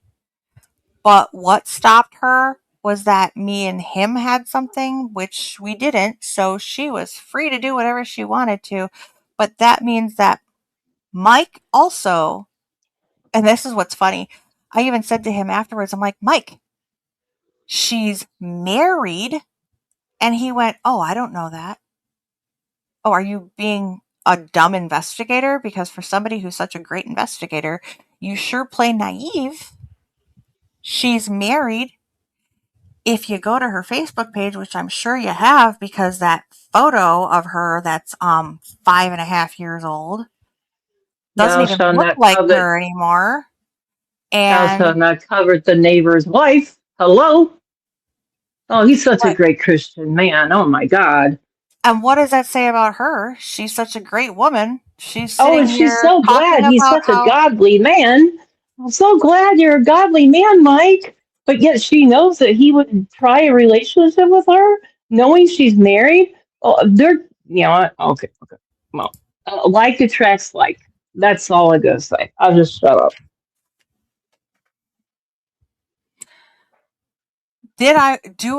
did I want to expose all of that? No, I think it's important that people should know. This is the woman, this is the man that is out here. This is the same woman who was mocking me and saying that I was being vindictive and vengeful. No, no, I'm not being vindictive. I'm not being vengeful. I want people to know that if you are going to follow a Christian man into the woods who is supposedly teaching you and telling you about cryptids and things that are out there and trying to expose them and show you the truth, that he himself should be able to look in the mirror and be able to say the truth to himself, and he's lying to himself, and so is she. I can look at myself in the mirror and know who I am. I know my worth. No, I never planned on going down there to do anything other than an investigation, just like the investigation when I went to Ohio and met with Tim. That was what it was. It was a camp out As investigation. Just like when I went as out to go meet Blake, just like when I went out to go meet you.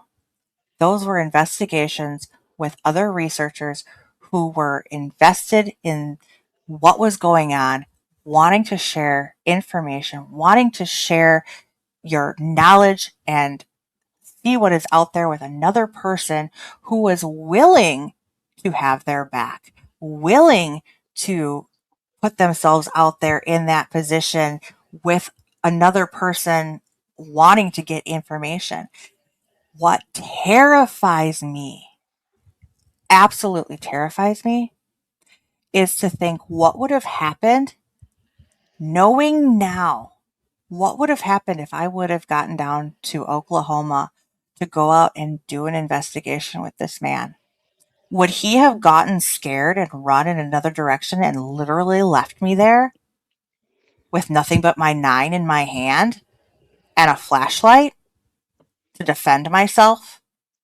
Would he have really gotten my back? Because well, where I would can have gotten his back, where I would have any person that I go out and I do an investigation with at night or during the day or anything, if I'm going out with a partner as an investigator, it's you just that, need and to it's know professional. I am there. I have your back. I will defend you. I will protect you as I would hope that you would be able to protect me as well to the best of our abilities. I'm not going to leave you Absolutely, stranded. I I'm wouldn't. not going to leave you hanging. I am going to make sure that you are taken care of. And that terrifies me. And what is he Yeah, going to I do? because I would have never taken you to the place that I took you to if I didn't believe that out of you and trust you, and likewise, because just like I told you, don't go any further right there Mhm. because you could slide or Yeah. something and it's going to be a drop off. I had your back out there, I and know I you would were so worried expect. that I was going to go too far. I was so worried you were going to fall off that cliff right there because it's muddy and slippery. And the next day you could see why, right? Mhm. Yeah. Um, but It was so beautiful, though. I'm yeah, sorry. It was it so is beautiful out there. gorgeous. I love researching my areas because they are beautiful. They really are. But you know, you asked me some questions in there, and I let you talk, and I hated to say anything about this being my opinion that because I want to make it clear that now that I read that comment that Shell's going to bring you down and Shell's doing this and that, blah, blah, blah. Um, for one, I didn't know any of this stuff until you just made it transparent to me to see that. Um, wow. I have always kept our discussions about him to of the research aspect of it, the investigation, and the falsehoods of it. Um, you and I never gave you an opinion to say you need to get away from that guy, or I never put that kind of opinions on you because it's none of my business. How dare she? She crossed the line with you in many ways throughout that whole messaging period there, even though it was scattered across like a month. She crossed the line many times. And for her to say she couldn't stand me, this lady has never even said hello to me. Yeah. She doesn't know the first thing about me. She's never had a discussion with me, never been on my friends list, never been in my group. She doesn't know me. So she's saying she can't stand me, probably solely off stuff that he said. Just like stuff he said to you, trying to make you just like me. And then Dana, which I've been friends with a long time, he even came at her, wanting her to not be friends with me because he wanted to push me out. Because probably when I unblocked him, he could probably clearly see that I am going to call truce on somebody. That's just who I am. And he probably figured I would figure him out because being somebody that had extensive research experience, I could watch his lies and start picking them apart. That's probably why he wanted to kick me off as a moderator too. Think he'd make me mad and I wouldn't come back and watch his live show. Then he had nothing to worry about. So much has fallen into place. Just thank you, thank you, thank you. You have just totally validated everything in my mind that I have literally went over 1,000 times and said, did I have this person wrong to like judge them so harshly? And you know, yeah, I did judge harshly, and now I don't have to sit there and go, maybe I should not been so hard to judge them so harshly so quickly on that hoaxing stuff. Maybe I should, you know, not been so harsh about it. Now, if I know now, if I could say, if I knew then what I know now, oh my gosh. Oh, that I'm sorry. I would have probably been really, really mouthy in that first video that we did. You, yeah. This And guy is an asshole. I have to say the same thing, there and there were there have been many, many times that I said I I struggled going back and forth. Did I jump to conclusions? Was I being over, uh, Well, over you know exaggerating what? things, over embellishing things, over was I just blowing things out of proportion? Was I being a, typical woman to just let my emotions get the better of me and turn things around, and maybe I was being harsh, and maybe I was just jumping the gun and just going through a mood, and I shouldn't have done that. And there were good times. Yes, there were lots of good times. I mean, shoot, I even just said the other night I was on, having a conversation with Travis, and he's like, "What's going on?" And I said, I struggle. I miss my best friend. And I don't know. I mean, yes, I still have these parts where I go back and forth, but then I have to understand that he may have been my best friend, But you weren't his. but the only best part about being a friend to me on his aspect was that I was doing his fighting for him. And in the end, when my use ran out, the best thing he could do was to turn the narrative and make everybody look at me like I was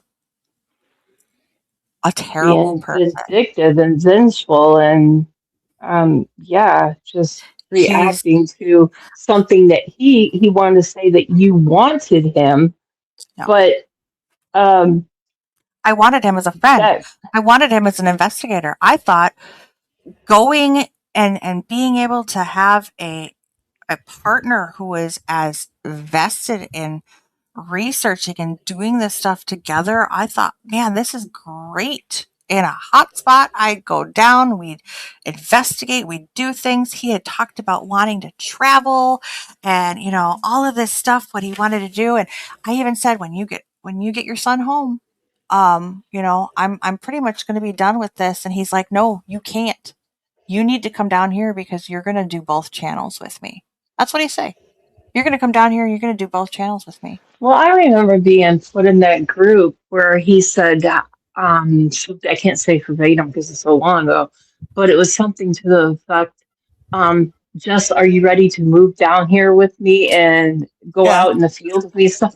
And it wasn't just I, but I remember there Larry, was quite Larry Fisher. Larry called He me. thought you were engaged. He thought you He were called. engaged at that point. Like it was a, and we all He's did. like, We all like, what did we miss over the holidays here? Larry calls But me it up. He's just like, just Larry was. I was just so taken back too. He's like, Jess, I gotta ask you a question. Um, well, you know, I gotta ask, did Mike propose to you? And I'm like, what? that's what we all kind of thought. I mean, Yeah, and I would Did say Mike because it's not propose? my business. Unlike some other people here, I don't cross the line and get into other people's business. Um, Larry was so cute though that's too so about it. He's funny. like, he That's so goes, funny. well, he asked you to basically move in. I says, no, I'm like, no, he said, how would you like to come live where I live? And so here's this naive part of me, and I'm reading it, and he goes, well, I'll tell you, when a man makes a proposition like that to a young single lady like yourself, that, Publicly, that's usually publicly, that's usually a proposition that would be like marriage. And I'm like, Larry, like I was so taken back, laughing. I'm like, so really? funny. I'm like, are you old school? Like, how old school are you? And he's like, no, that's like a proposition of marriage. I'm like, no, And I remember I cracked up so hard, and he's like, well, I'm glad I could make you And laugh. Dana was celebrating. She wanted you guys to be the number one couple, and she's calling my phone. And she's ready to throw down a celebration. Did you see it? Did you see it? He's finally gonna he's finally gonna make a righteous woman of her, and he's gonna do things right. And she was just she's all Well, excited, and I'm like, oh, okay. I Um, remember if calling you hear him though. snoring, my dog is sleeping very Oh, hard next to me. I'm sorry. no, I remember calling him though right after. I'm like, "Oh my gosh, I gotta tell you this. You are gonna crack up laughing, Mike." And he's like, "What?" I said, "You wouldn't believe. Larry just called me, and he thought you proposed to me." And he's like, "What?" And I said, "Yeah, that message that you left in wide open, like, I'm cracking up laughing, and Mike didn't laugh." And I was like, that's funny, Why did he right?" do that? And during that whole And I'm time that like, he would have been writing that, he was talking to the Sky Barnworley chick, and like sounds like they were like I, contemplating having a relationship at the I same don't. time he did this. Well, That's crazy. I don't I don't even no, I don't know. I can't say one way or the other. I don't know when that happened because I know that was on his Wide Open Adventures, and I thought that was Well, I I don't thought it was around the holidays because I thought, oh, is she getting a ring for the holidays? That's what I thought. no. That's what I thought. I thought, oh my God, he's gonna propose to her. Well, I felt bad because after I was laughing because I'm like, "What? That sounds absolutely ridiculous." Um, he almost sounded like he was offended on the phone, and I'm going, "Are you mad?" Like, and I remember that phone call conversation, like, ended up getting cut short, and I was like, "Oh." And I hung up with him, and I'm like, You didn't type it. He did. "That was Weirdo. weird." Like, Yeah. did I take that wrong? I don't know. That was weird. But then I think it was like a week or so later, and I'm thinking back, and now this is my ADHD brain, overthinking, overanalyzing, overthinking, overanalyzing. And I was like, "You used me." He goes, "Well, what do you mean I used you?" I said, "You put that post out on Wide Open Adventures because you knew that it would get Rhonda upset and Rhonda going, and you knew it would draw attention.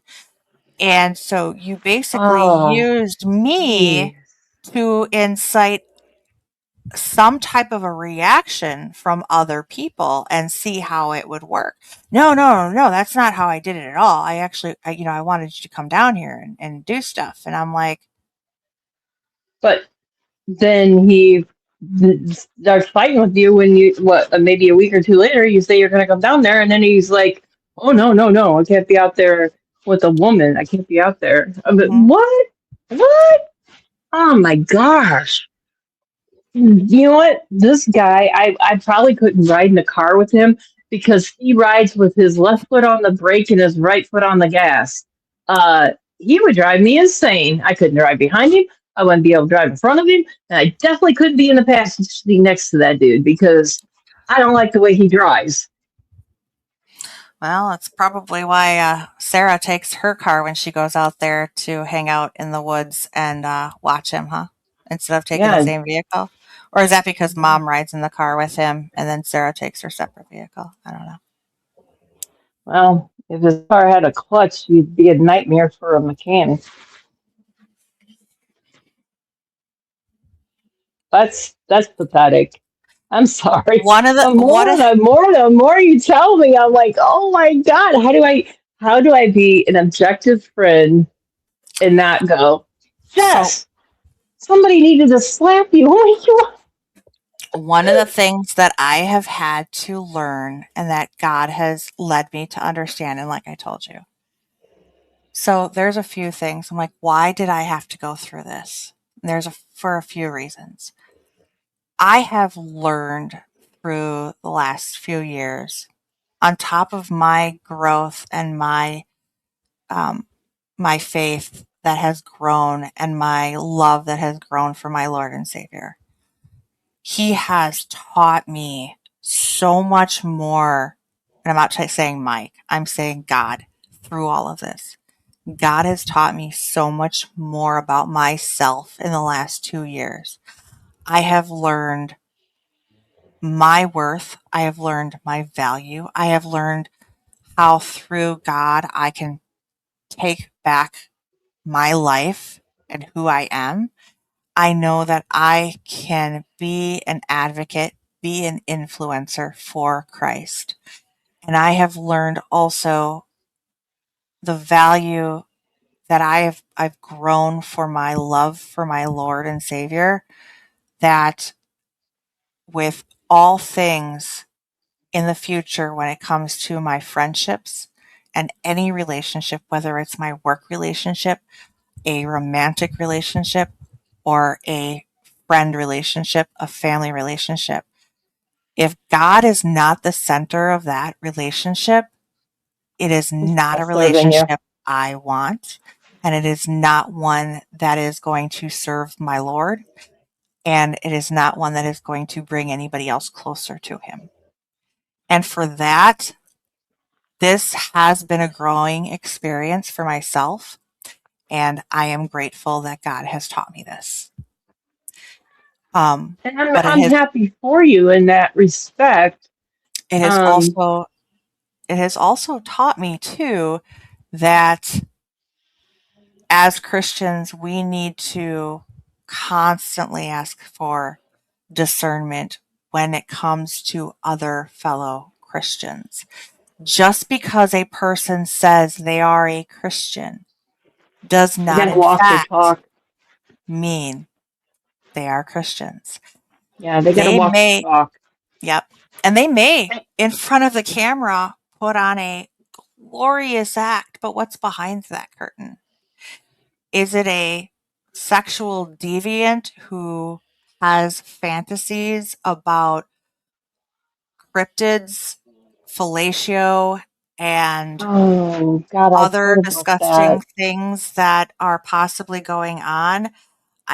Do fear for any woman that does actually go out into the woods with this individual, because I have heard several women now come forward and have stated that yes, they have heard very similar, same stories that have ended with the same question. What do you think about that? What do you think about that? I What do have you think heard would happen? those comments from people, and they asked me if he ever asked me if I was approached that way, and thankfully I wasn't because I would have made a stink about that. That's disgusting. But I was going to say this when it comes to being a Christian and walking your talk. I think also what we should all bear in mind when we have friendships when we have relationships, partnerships, anything, all the way across the board.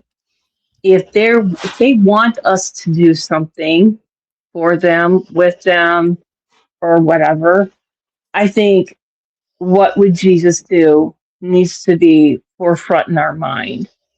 And I think that's probably something that you learned a lot about in this, whatever label you want to put on it you had with him. I don't even know what category any of that falls under. It was just toxic. But I think that a lot of times you did without question because you are such a loyal person. And I think that this has been like a huge learning experience for you, um, not just as a Christian, but as a human Mm. and somebody that is big on humanity because you are. And I don't think you give yourself enough credit when it comes to the type of person you are and how much you value humanity, how much you value faithfulness and your faith and all this, all that above. I mean, I think that you were being held down. Yes. Um, let's take Sky Wonderly's words. He was pulling you down like an anchor. You were just getting sucked down, and that's why you didn't laugh like you do now. You weren't happy. You didn't smile as much as you do now. And I can remember sitting through a show with him and doing a show, and you sitting there, and I'm just trying to keep my mind on, the conversation that we're, having, but looking at you going, something is dreadfully wrong with her. And I remember reaching out to you that very evening saying, are you okay? Um, I had no clue you were getting messages like this from Sky Wonderly. I had no clue that all this stuff was just stacking up against you like it was. Um, I know that night is the night that I said, okay, well, I have to ask you a question. And, if you get mad at me, I'm sorry, but I need somebody to ask that's close to him because if you recall, it was, I didn't call it hoaxing. I just said there's things that are going on in his lives that I have questioned. And I don't think it's authentic. And that's when, you opened up to me and yeah, the cards kind of fell into place. And then, over that course of that week, I don't even know what was shared between you all or the conversations that you had. But I do know that that night was very hard for you, that you were torn, but you felt like you had to do the right thing. And I think that right there was you putting yourself first for the first time. And I think that's all you could ever do for yourself going forward is put your faith first, put God first, put yourself and family next, and don't do anything for anybody Mhm. without asking what would Jesus do. Yeah. Yep. And I am glad that you said that because that is the one thing, not the one thing, but that is something that if if there is anything that anybody can get from tonight's discussion is like what you had said, and I can. Is that Charlie or is that Gracie? As Grace was snoring so loud. I'm Um, sorry. no, it's okay. It's She's actually just it's getting it cute. on over there. I'm kind It's of so jealous that she has the sleeping ability that she does. um. If there is anything that anybody can take away from the show tonight, it is this. Like how you had said that I'm a devoted friend. I am. And I will, or have in the past, would do anything that I needed to do for a friend if I felt that they were worth fighting for and that they needed a voice. But I have learned from now on, the first thing I will do, if it is of God, I will fight. I will not go and do anything from now on in my life without first asking, is this of God? And if I cannot for 100% know in my heart and my soul, my core, that it is something that God would want me to do, then I am not doing it. And I just had that discussion last night with another individual when they wanted to do something. And I said, listen, I do not want you to do anything on my behalf just because you feel that somebody needs to step up for me, because I have no problem fighting for myself anymore. And I know Dana has said that I needed to learn how to do that. I am getting to that point where I will fight. I'm getting to the point I will fight for myself. Well, But good.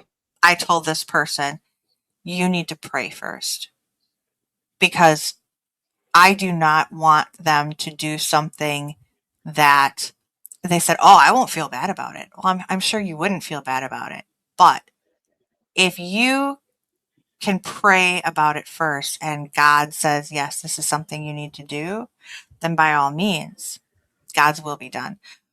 But I don't ever want anyone to do something or be persuaded or pushed in a direction to do something because they feel obligated to that individual. The only person anybody should ever feel obligated to do anything for, there's only one that anyone should feel obligated to do anything for, and that's God, Absolutely. above all. Above all. Absolutely. And if it's not of God, then it's of the devil. There's, and I know that sounds very cliche, but there is. It's not a gray world. It's black and white. And if it's not something of God, it's of the devil. And You know, don't as be as a fooled. human, that I try to be a good human, I wouldn't want anybody to go out on a limb for me in a negative way that would dent their soul with Mm-hmm. God. I would not ask that of anyone. Mm-hmm. Yep. So I find it completely appalling. And I shared this with you because that very week that me and you had that live and called him out on the hoaxing, and you just you had a few things to say and not a lot of it got said, but that's neither here nor there now. um I recall him sending me, and I think it was actually like as in a group, and then he sent it to me privately too, and it was uh an argument that he was having with his sister Rhonda, and I read it and I was like, oh, it made me nauseous. I mean, the kind of language and sexual talk that you're having towards your sister, I was appalled. And then just late that night, my Wasn't it something messages, along the lines of blister, bleed, or oh, all kinds of stuff. I'd never seen anything like it in my life. Yeah, And that was I one was of his really, favorite phrases. yeah, I was really appalled by that. And then later that night, around 2 in the morning, he is blowing up my phone, which he never had any contact with me um, through those couple of months of, where I moderated for him and all that stuff and did some shows for him. He didn't talk to me. And then at 2 in the morning, he's like, are you awake? Are you awake? And I was like, yeah, what's wrong? What's going on?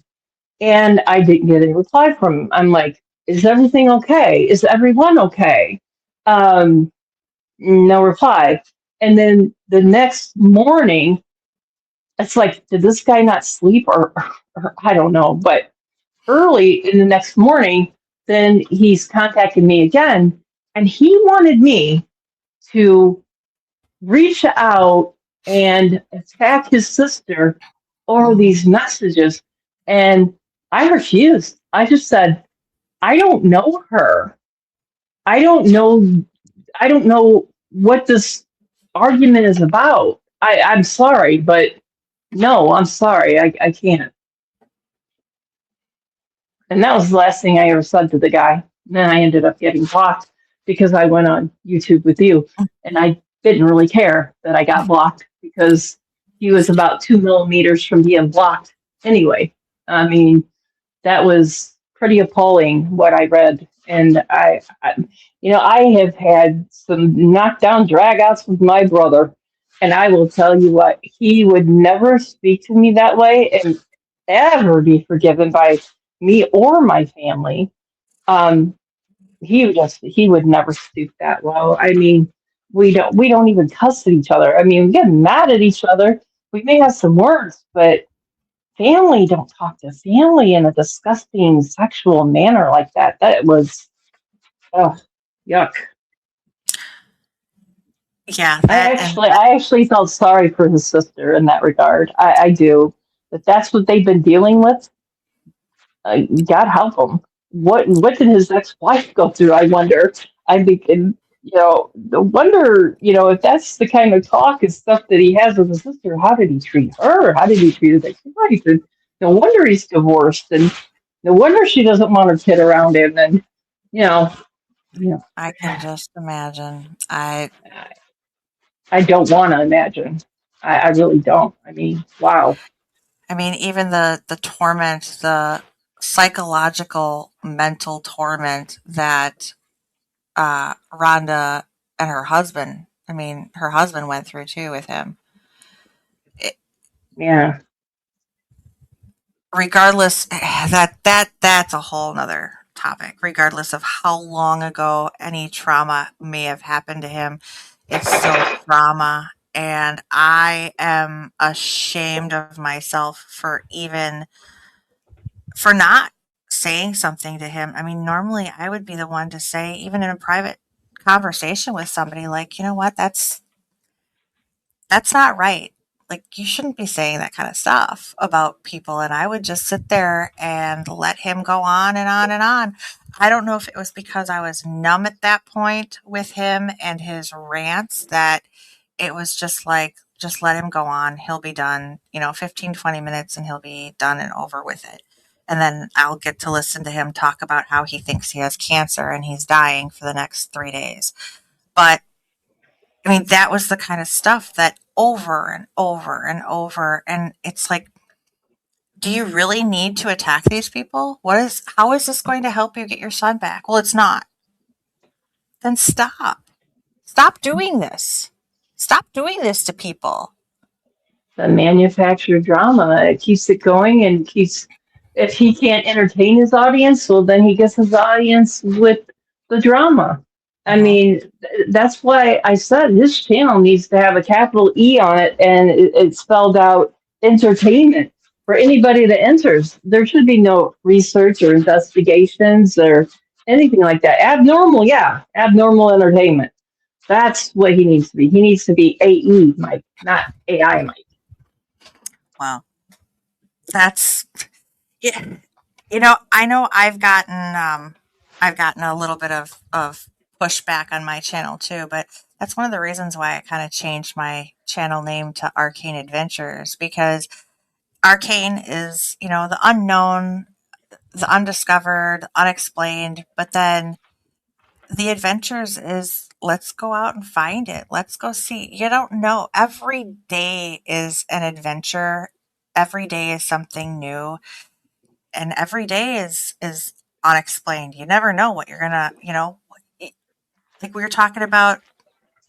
You could walk out the front door and be, hit by a car and be done, or you could be out in the middle of the woods and struck by lightning and be done. You never know, but you're not going to find anything by hiding in the shadows, and making things up is not going to help either. So I might not always have I might not always have evidence. I might not always go off trails. I might not always go But in you don't places walk that in a circle that's like 500 feet in diameter, and that's as far as you go. no. I do go places, and I do go places by myself, which is a whole lot Yeah, more to say well, than what some people do. I will say that you're extremely brave because I told you the hostile place I was taking you. and you've never been there during the daylight, which is something I won't do. I'll go during the day, then I'll go at night. But no, you completely trusted me to guide you out there in the night in a hostile place. You, honey, you rock from side to side. You got them, okay? Don't ever let anybody tell you they're not brass what you're sitting on. They are. And I don't think that guy would have done what you did. I don't think he would have went out there with me in that particular place, knowing the kind of stories I told you, and go out there in the dark, never being there before. And yeah, you were brave. And I don't think that guy has it in him. I think he's a chicken. I think that's why he runs around his vehicle, and I think that's why he doesn't. Makes it look like he's getting off the beaten path, but he really isn't. He just walks in a circle around that beaten path. I I've seen so that much. time and time again. Some of his areas, I can tell you, I can know the entrances like the back of my hand at this point. And I watched him for what, 2, 3 months there. Yeah. Yeah. Somebody actually contacted me the other day too, and I had to laugh because I think you had said something afterwards, and I said somebody had contacted me and was like, he walked past the same tree like 3 times, and nobody realized it. Does he just he's just walking in circles? And I told you that you're like, yes, he is. I saw that. And then, was that you? I think had seen something else and said something about marking trails or something, or marking your path. Not you, but him. Was that in another show that he did? Somebody had said something about marking trails. Oh, no, I think somebody had said that to him, and I laughed and I said to you, I go, well, why would somebody want to or need to mark their trail when they're, within eyeshot of their vehicle and somebody's sitting right there in the vehicle waiting on them? Well, I mean, why would you have to mark a trail if you're not even going down the trail? You're just, Or would it walking in circles.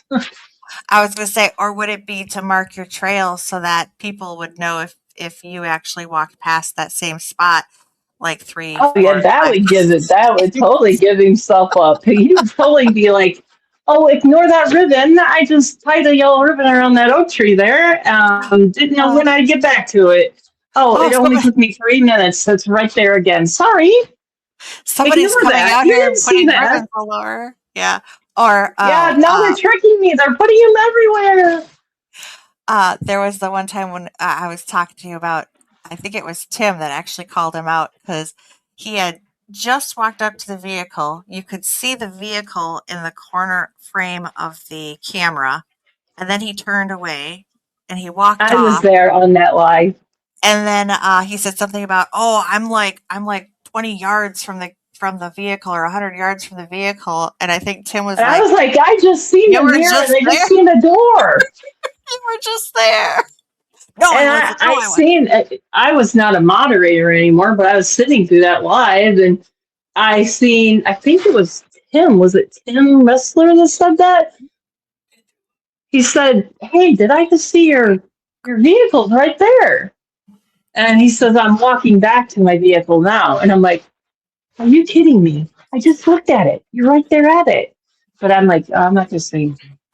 I didn't Yeah, say anything to you either. I mean, we mentioned it. I mentioned it like what afterward. months later, No, and I was like, "Oh, no, I think I did mention it. Well, I think it was like a couple days later or whatever, and I was like, yeah, yeah. And he was upset because Tim called it out. I think Tim called it out in the show or something like that, or afterwards. He's like, people need to stop. Uh, Moderators need to stop mentioning it in the show. They need to if they want to say something afterwards. But oh man, why do they got to call it out in front of everybody? And I'm like, well, then don't lie. Be transparent." because you're doing it in front of everybody. Like, I got in trouble one time for calling something out too. And he's like, oh, yeah, Sunshine, aka Janice, was so mad at you for calling that out. And Oh, I'm the like, swinging stick. That stick that was moving in the oh, yeah, wind. And then he goes, "Oh, look at that." And I was like, "Come on, I can hear the wind noise in the phone." And then you go, "Can you go back and just touch it. touch that stick?" And Why then did it I do that? fell. Yeah. Yeah. And then What did he I did do? it. And you did it out loud. So he had to go do it. And then he's like, well, there's no wind or anything. And all you can hear is, through the phone. I'm like, no wind, huh? Uh-huh. Okay. And anybody that knows that show, which show we're talking about, if they were to go back, you could hear the inflection in his voice too. And he's like, "Why did I do that? Like, Yeah, why? I Why did I do remember this? that. Why?" It was funny. I had to laugh at that point because, see, at that point, I had already started seeing all those inconsistencies, I and wasn't trying. I didn't want to say anything to anybody. So I've been watching it, adding it all up, and then I have to sit there and I'm thinking, this was me at the time. I'm thinking to myself, I'm going, man, PRT people has been saying he's a hoaxer. Wow, I think he is a hoaxer. I think they're right. Now I'm seeing what Speaking they see because I'm actually sitting and watching it. speaking of, I just discovered something in PRT News the other day that I would love, love, love to be able to ask Mr. McKee.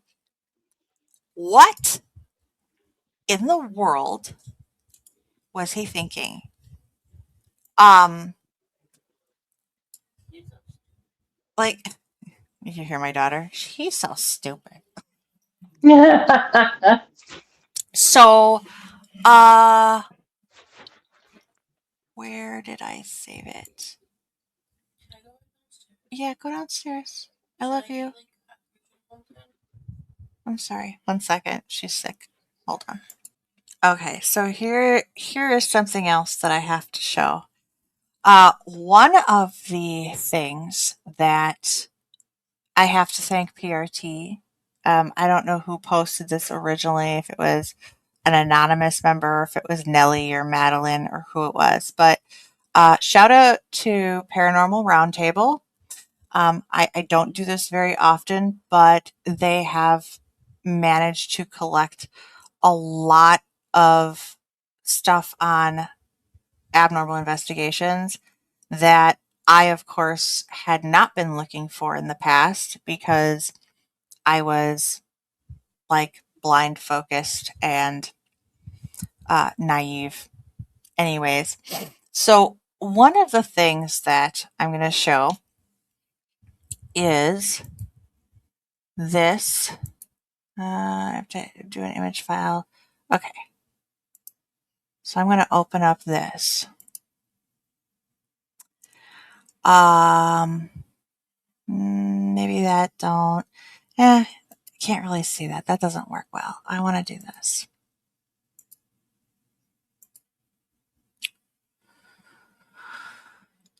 We'll do screen share window. There, this is what we'll do. All right. So this, for anybody that can see, is a screenshot. Ow. From. Oh, stop, Junie. This is a screenshot from one of his sit-down lives that he had been doing back when he still had Brooks on. Which I have to say, I'm going to publicly say right here and now, Brooks, I apologize for the things that I had said to you. I realize now why you probably had disappeared from the channel for a while. Um, Probably much like some of the stuff that was going on before the situation had happened with me. You were seeing that Mike, in true narcissistic form, was doing things to push you out and bring other people in, and he did you wrong. And Junie, your claws need clipping. Stop. And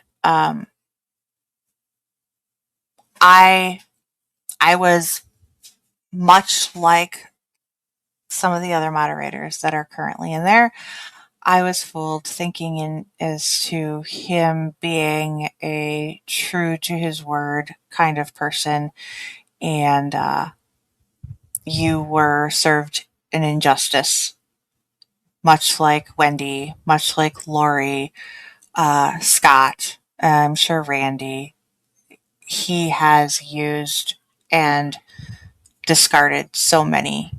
And I really do pray that future people see what he has done.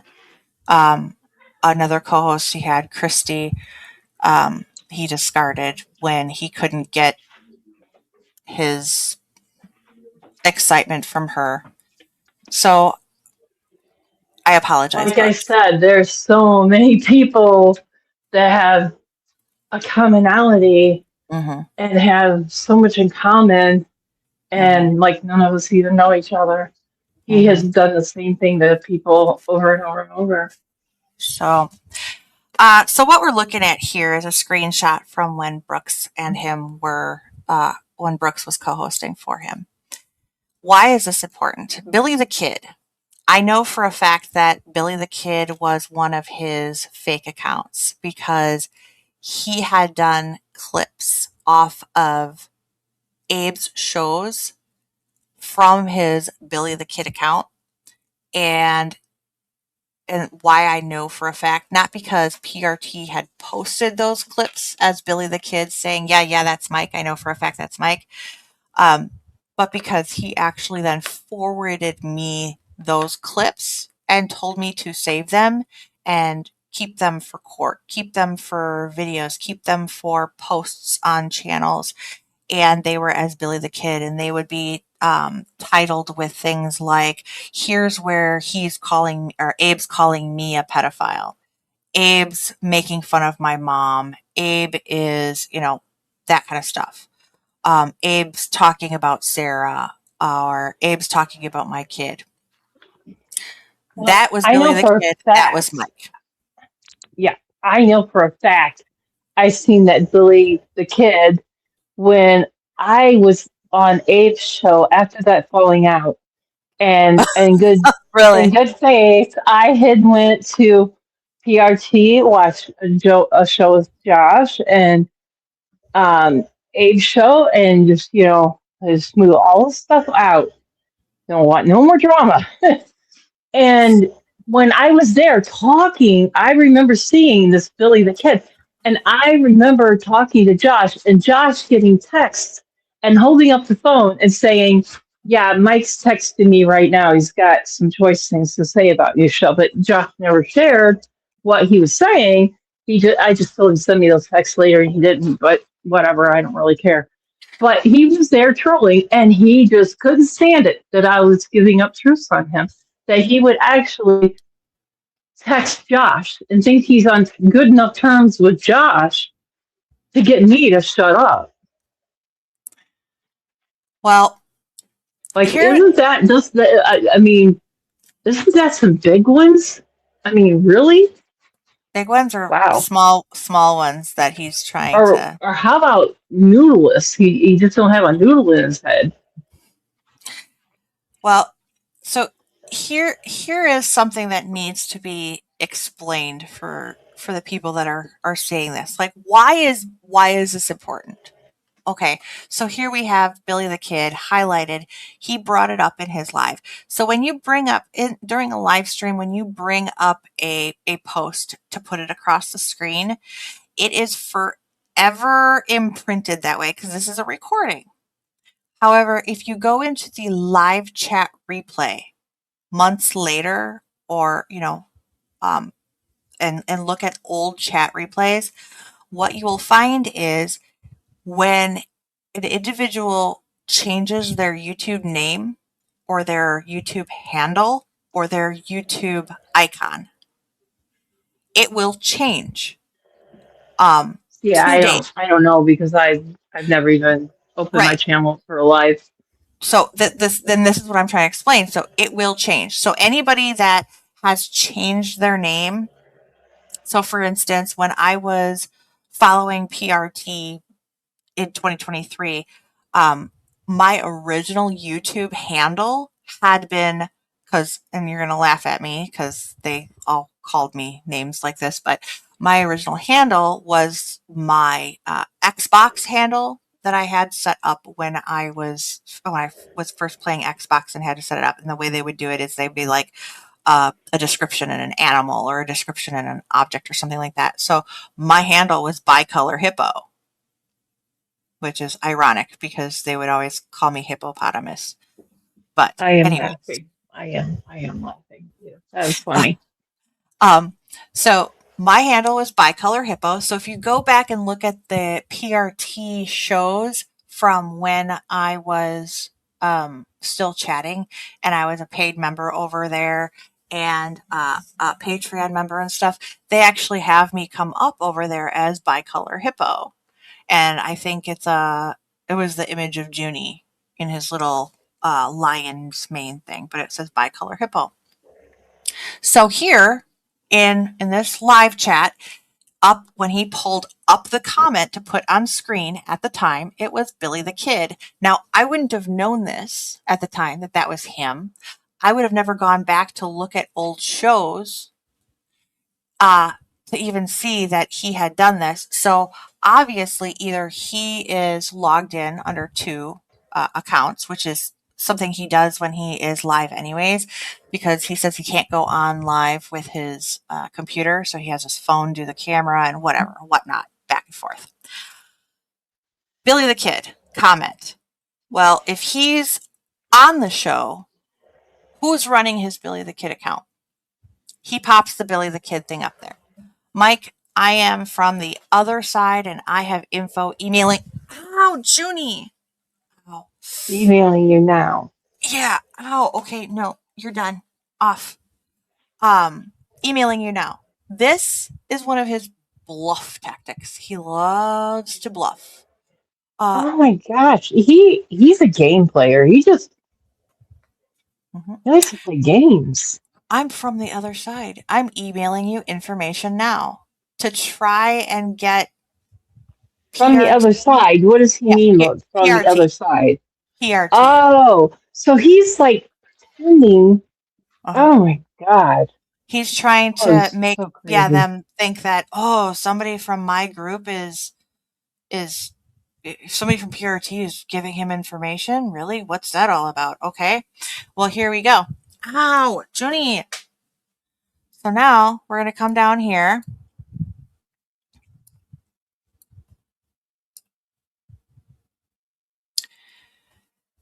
J.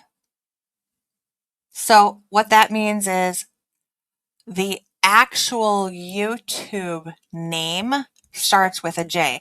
So for the most times, okay, see, like if you don't have a picture icon, how it Yeah. says Rebecca Curtis, hers comes with an R because her Mm-hmm. account would starts with an R.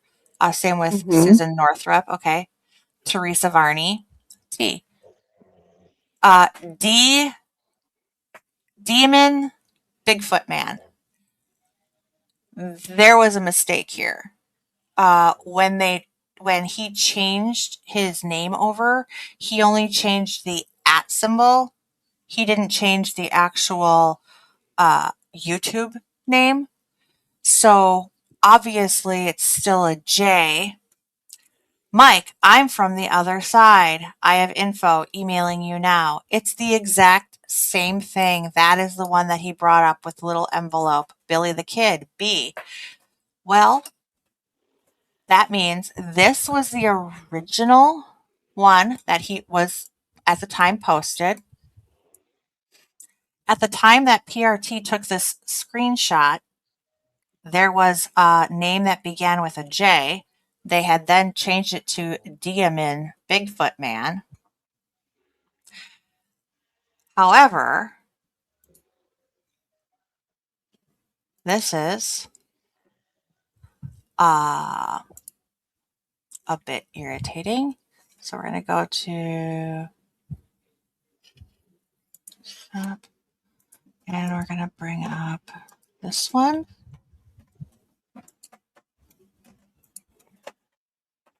And share. So, Hold on. how many accounts does the dude have?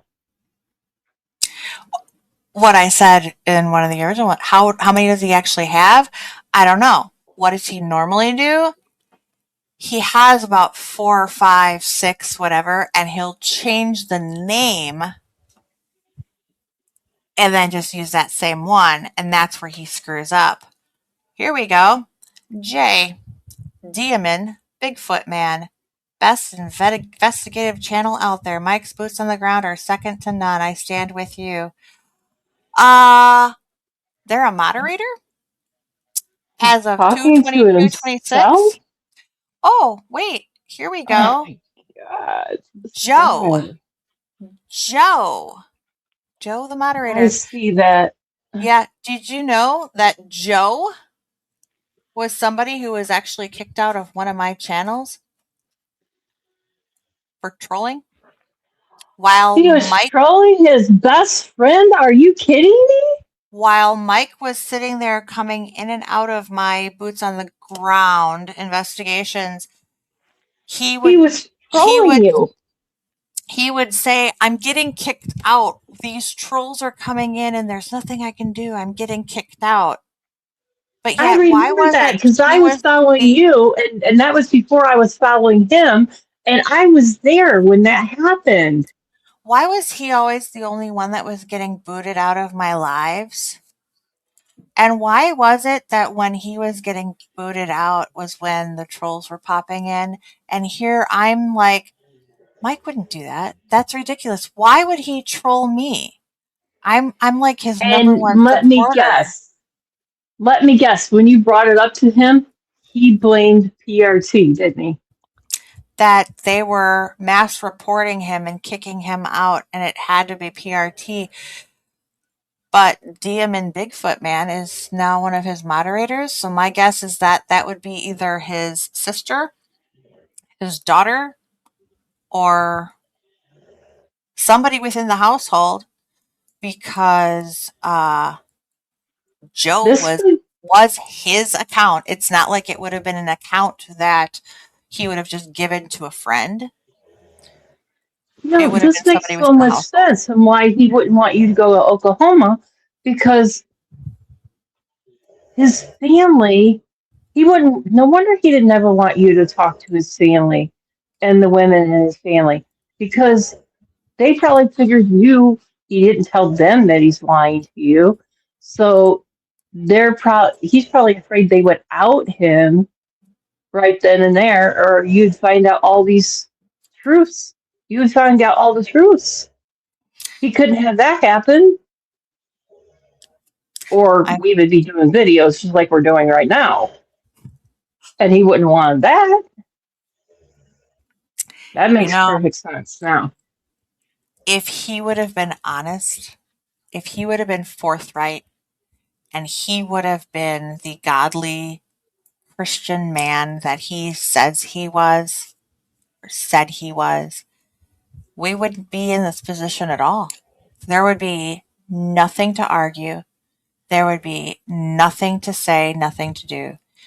But because he likes to play games, he likes to manipulate, he likes to cause trouble, he likes to cause problems, and he likes to turn people against other people. What was it that you asked me the other day? And I can't remember how you had worded it. And I was like, I had to stop and actually think about it. You had asked me if there was anybody what about him. I can't remember how you said it. Was there anybody that he actually what? Do you remember what you said? I, I don't remember what exactly we would have been talking about. I don't. You said, was there anybody that he actually Oh, truly I said, is there any? It was something like, is there anybody that he doesn't have like drama with that he's not like working against someone else? I mean, is there anybody that he actually is loyal to? Is there?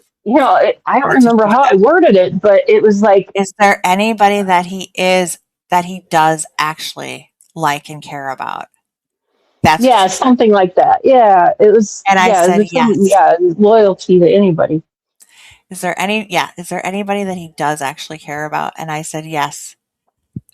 The only one that he cares about is the one at that particular moment in which they benefit him in what he is doing and his end goal. And as soon as that benefit is over, they are disposable and he no longer cares about them. Clearly, Yes. clearly, and still, even at that, he doesn't even care about the people that he is using, because the whole time that here I'm doing show after show for this guy, trying to help him with his channel, he was doing all this nasty stuff and talking terrible behind my back. But yet here I am being nice to him, not knowing any different, and just going along. And he didn't care. He could care less. It was just whatever benefited from he benefited from that. Hmm. He don't care about anybody but himself. There are many people on YouTube and many influencers and many, especially in the paranormal, cryptid, research type community, that have I've especially have discovered that the evil of this entire field, the I know. demonic darkness that oversees, you can only fight, you're a soldier fighting a war. Sooner or later, you know you're not you're not going to be impervious to some type of PTSD and the battles that come from it. You're not Oh God, going I to be know. able to just avoid in the long run. Sooner or later, it's going to take its toll on you. And if you don't put up the protection and you put on the armor of God and the shield and the sword, sooner or later the demonic entities and the darkness and the evil that is in this field running rampant is going to overtake. And Yeah, you can't let it consume you. there That's mhm, why I take hiatuses from it, because you have to. yeah, there are too many people that go into this research wanting to get answers, and sooner or later, if they aren't going protected, they are overcome with it. And it is important for anybody, whether you are watching videos or even discussing it. I mean, you, we both know Yeah, even these discussions late at night can bring have it on. bad things, and it is important to stay prayed up, stay protected, um, and don't go into this. I mean, unfortunately, you don't want to go into any of this alone. You need to make sure that you do have backup. You do have somebody that you can trust that is also a believer and knows God and can help keep each other protected, because otherwise the evil will You think, consume you. yeah, you keep thinking on it and dwelling on it, and it'll come. I was going to say, as it, completely as a joke. The next time you come down, we should just sit in my living room and have this conversation about all this dark stuff, and then you could just experience it all. You could just, you can I leave kind the curtains open, and you can listen to it hit the roof, and you can experience it all, Jess. And then I then kind of then did I'm gonna say, experience. go to sleep, Jess. Get a good night's sleep, Jess. And yeah, I bet at 7 o'clock in the morning when it's getting daylight, your eyes are about to go to sleep, because yeah, that's how it can get around here. It's Well, crazy. what did I say? It was probably about what, 3:30, 4 o'clock in the morning that Yeah, there was. there's activity at my house. You cannot deny that. Oh no, can't. That was definitely quite interesting. Quite I know interesting. there's But a lot of people out there that said, "Oh no, she's full of it. She's got nothing going on." Yeah, yeah. Come walk a mile in my shoes. right. I'll give it up to you. You know, I'll sell the house at what it's worth, and you can have it. Bye. Well, but I will be. I am going down. What? Not this weekend. Next. Yeah, the weekend after Easter weekend, right? Yeah, The 18th, I think. 18th. Yes, be down on the 18th. I don't know when this is going to air. Um, might I have to think we're just gonna do go a. to the swamp. I've got to get you to the swamp, I want to go to the swamp. Definitely want to go to the swamp. but we can't go there. If you come down on Friday night, we can't go there that night because you, honest to God, to safely do it, you have to see it like just before dark before we go, and then turn around and come back when it's a little later. But I don't want you going in there at all without seeing it in the daytime. It is way more dangerous than where we were at before. You've Okay. got to see it during the day. So that could be a Saturday night thing. And then we could do something else on Friday night, another location. I mean, God, I know Well, all kinds. I kind of want to go back down by those bridges. Oh, all the bridges in all this area is crazy, like for Yeah. miles. Oh, look at this beast. Oh, It was like whiskey. Him and whiskey could be look at buddies. big belly. Look at the belly. I was just gonna say he's got a whiskey belly. Him and Whisker are about the same size. He just lets me rub. He's like, I yeah. was, that's how whiskey is. Look at his little paws. Oh, he does his paws just like Whisk too. Oh, what a doll, baby.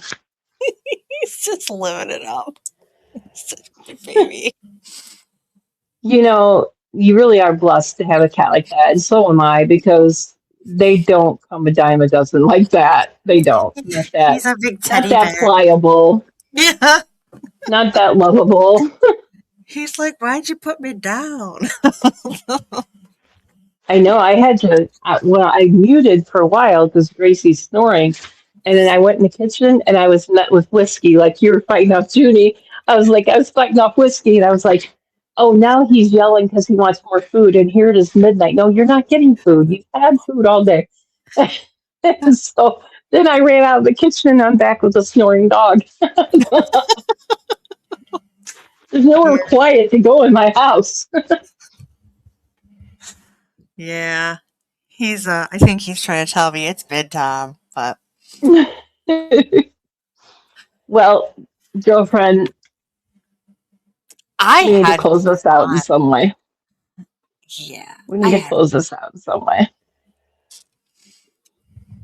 Think we should close it out with a prayer? yes. Let's do that. You wanna say a prayer? Sure. Okay. Let's do that. Well, for what it's worth, Jess, I think that this has been a very enlightening recording, at least for me. And I hope it has for you too. I hope that maybe I come across with some opinions that may have helped you see for yourself how far you've come. And I think I think the best thing to do is just drop it right here, and maybe we should pray for everyone. Not Yes. just not just not just the people that are being, you know what, let's just pray. Let's do it. Okay. Our Father, who art in heaven, hallowed be thy Hallowed be name. thy name. Thy Thy kingdom kingdom come, come, thy will be thy will done be done on earth on as it is earth in as it heaven. is in heaven. Give us this Forgive day our us daily bread. and Bless forgive those and trespass forgive those who trespass against as we us, forgive those who trespass against us.